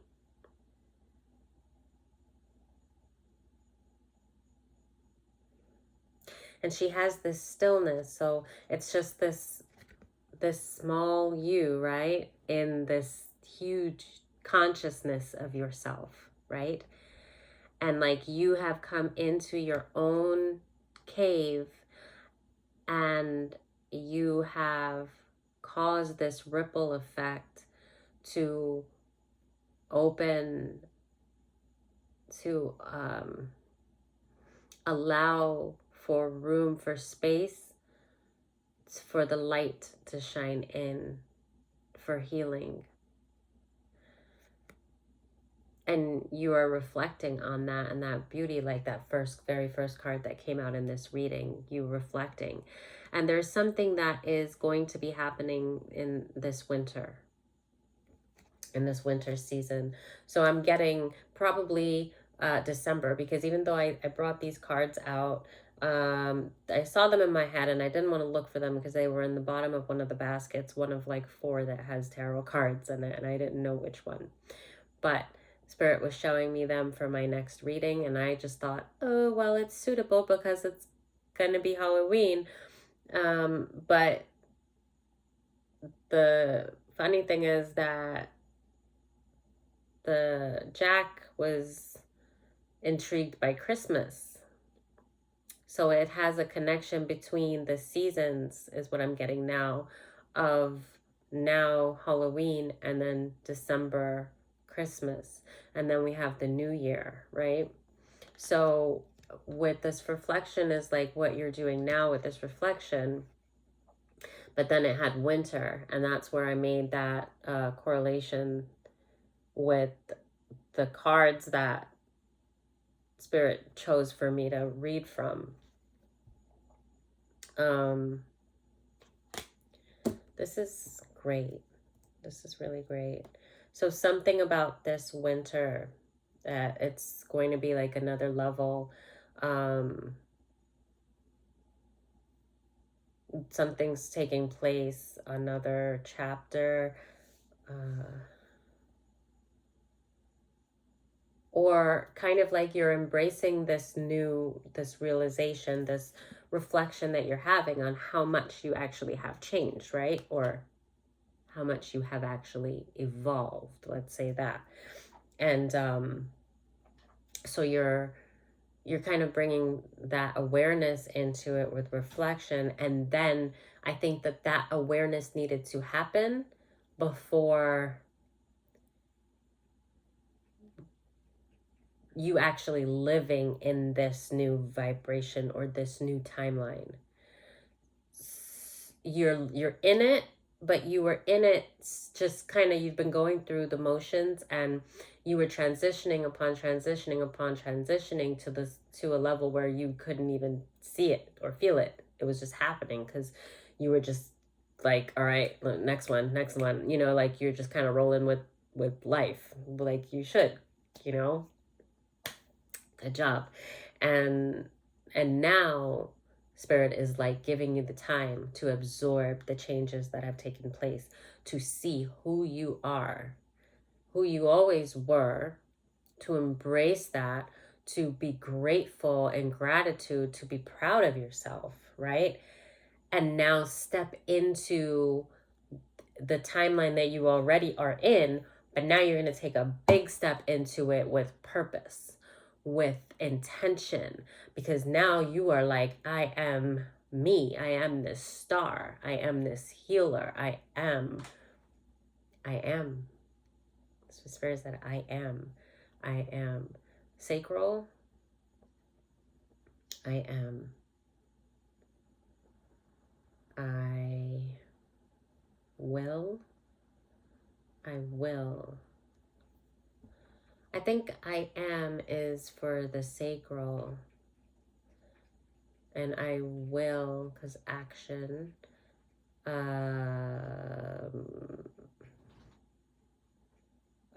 More like creativity, solar plexus. But I am is also kind of grounded. I think that's also like, I could see that being root chakra. But with the red too, these like purplish red colors, I mean, and it's a cave, let's say root, right? You're grounded in, right? So, right, reflection, and now you're stepping into this purpose, into who you are, with that confidence of, this is me, I am, right?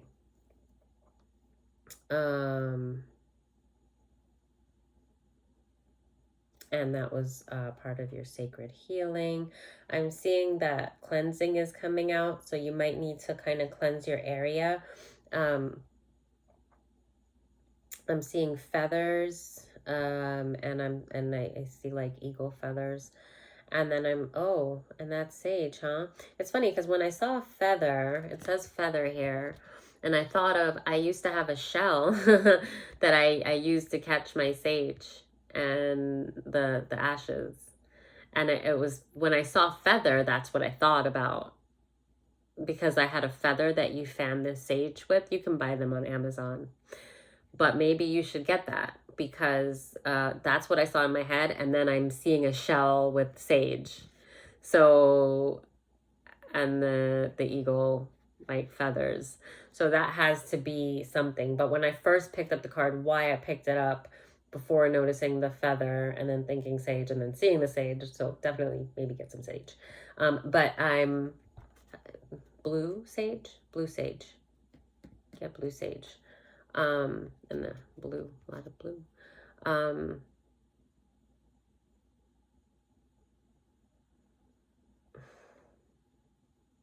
What I saw when I picked up the card originally before that whole feather sage talk was the black tourmaline.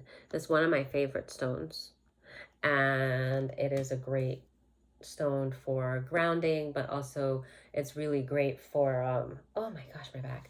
It's also really great for healing. Like, it absorbs a lot of negative energies. If you have a tourmaline, maybe put it out into the sun or under the moon, or right now with this energy, I'm saying this, I'm kind of feeling like the sun, like, but they're both cleansing, but think in different ways. You could do the research on that. I have in the past, but I can't remember for this moment right now. But what I do know is that I'm getting black tourmaline, and I'm getting put it out in the sun. If you can, if you have it. One of the things that I was going to do with this reading, I have these cards, and my intent with buying them was to use them with meditation, because I don't have a lot of my stones anymore. And hematite, selenite. And because of the black background, it makes me, I feel like I like to use these cards as my stones. So for meditation, sometimes I will just kind of shuffle them and then see what's coming out. And I might use that energy as pretending that this is my stone, but I'm using my mind to create the energy that the stone would normally give off by meditating on the properties of that stone. This is actually one of my favorite stones, and it just so happens that I'm holding it up. The lapis lazuli, it's an incredible stone. This one I always have. I actually have this bowl that I bought is lapis. It's just my favorite stone. It's blue. It's great for the throat chakra, but my favorite stone for throat is turquoise. But the lapis is great for throat chakra, but it's also for the third eye.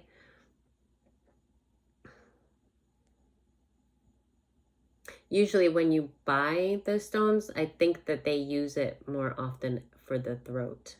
But I like to use it for the third eye, and I love to use turquoise for the throat. But, and I saw turquoise come up too.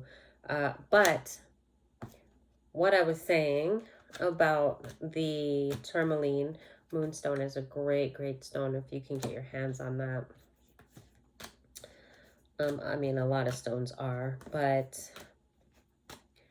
I want to specifically find the tourmaline since it came up on that other card.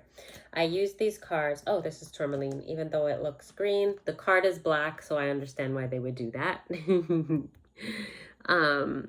But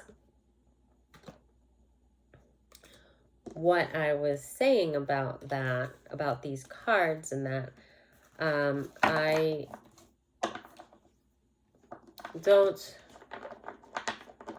particularly, without being settled or knowing where I'm going to be, I don't really want to collect stones. Like I do want to just kind of minimize,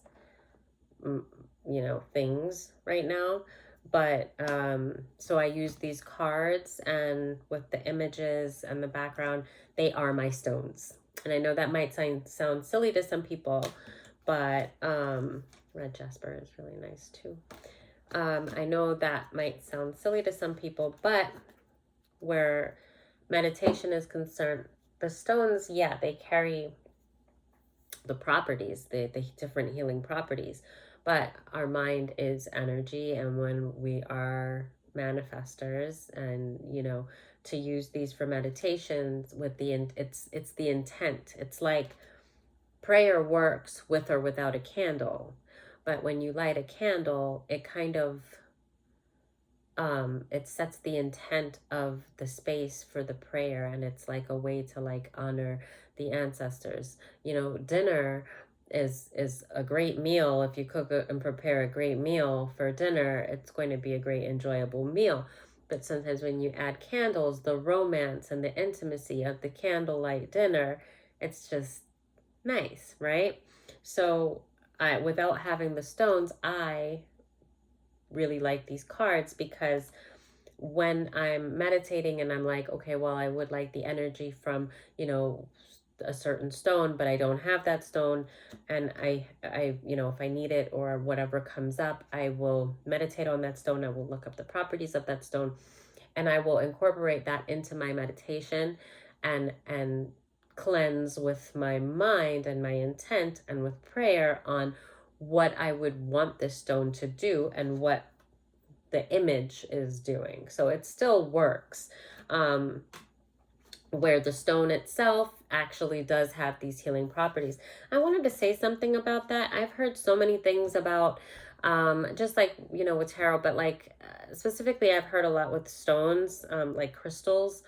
Like people think that it's a devil worship or something to have crystals, and everybody is entitled to their own opinion, but I just, for the sake of saying it, um,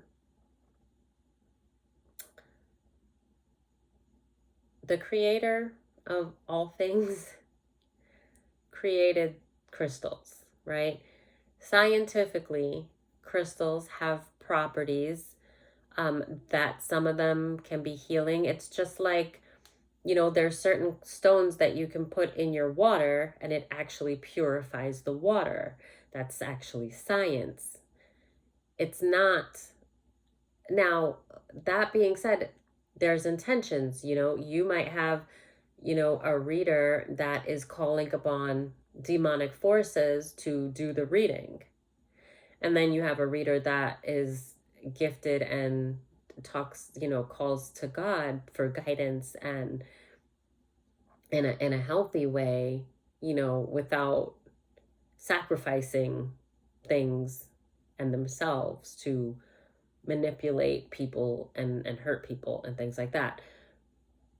So I'm sure that crystals can be used in a negative way. I am not aware of any of those ways, but I'm sure, because we are energy. Everything is energy, and like black magic is energy manipulation in a very negative way, and prayer is healing in a very positive way. I mean, crystals can be used for healing. I want to say, on my point of view, for anybody that decides to watch this channel, or cares about my opinion, or what I'm talking about on this channel.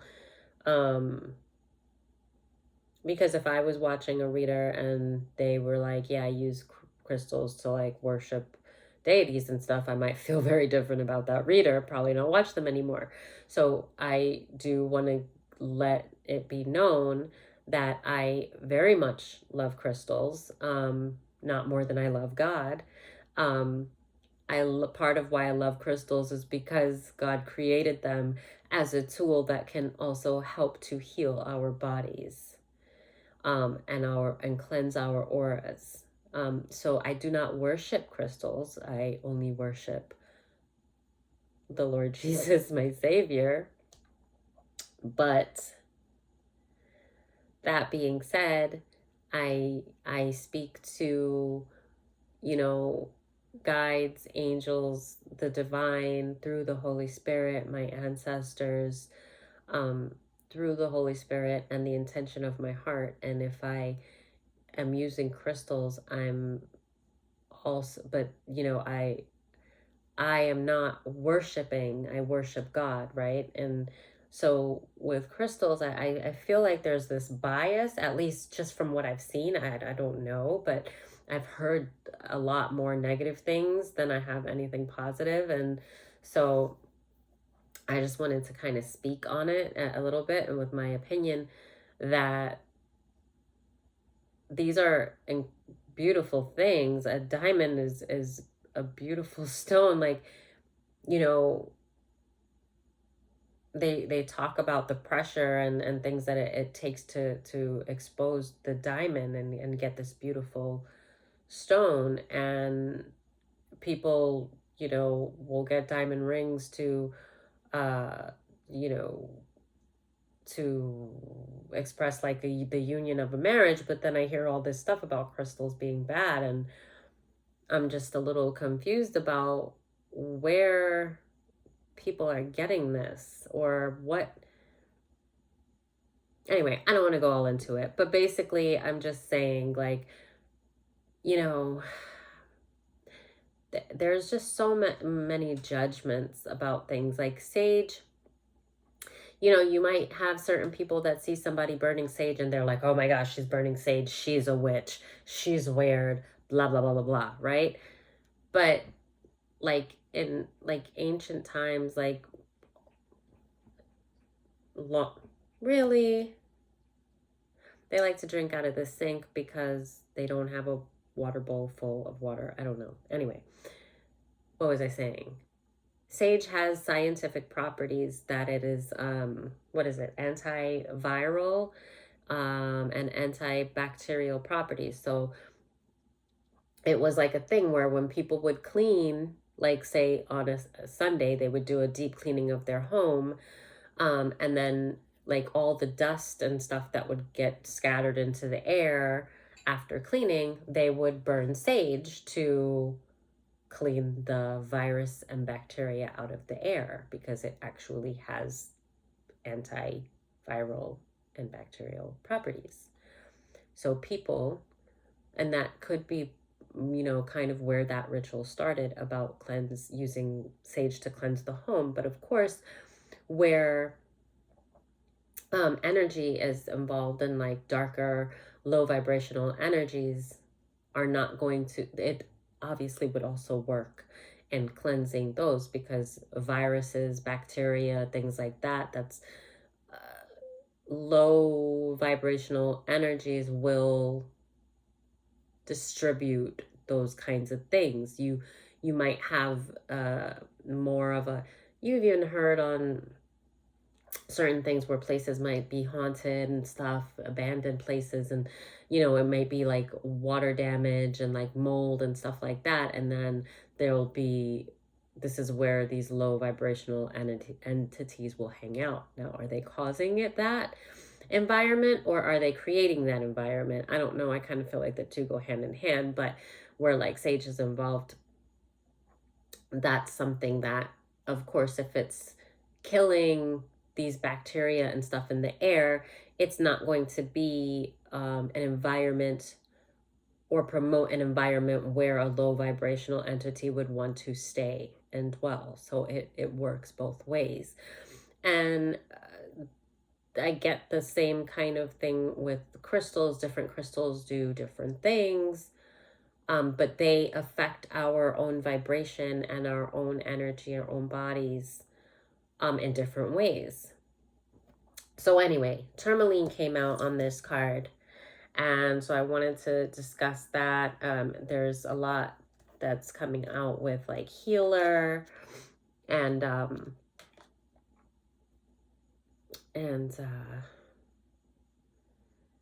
yeah, it says like medicine drum, sacred healing. Again, I'm seeing feathers. I'm seeing like lifeline kind of, oh, excuse me. So, okay, so tourmaline. If you don't have the stone, if you do have the stone, try to cleanse it in some nice sunlight and then maybe use it for a meditation. If you don't have the stone, that is okay. But I just wanted to go over this because it came up on the photo, and so I was guided to do this.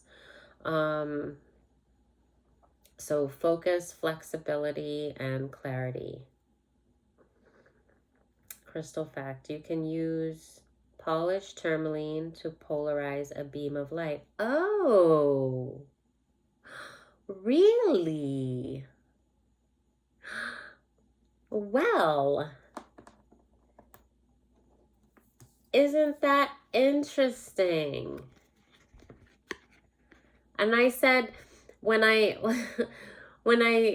oh my gosh, this is like, I noticed the beam of light, and then I was like, well, tourmaline, you can use the moon or the sun, but I was seeing strongly put it out into the sun.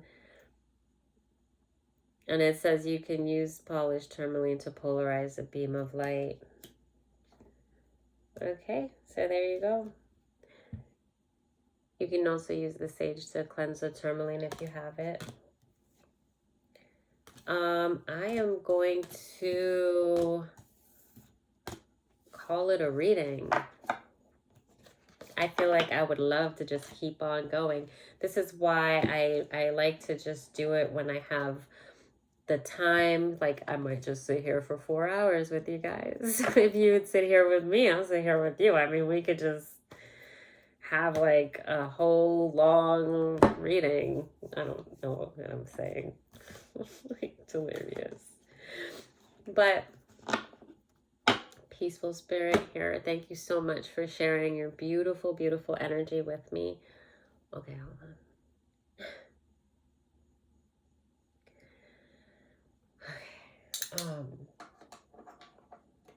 If you're still here, thank you for sharing space with me, and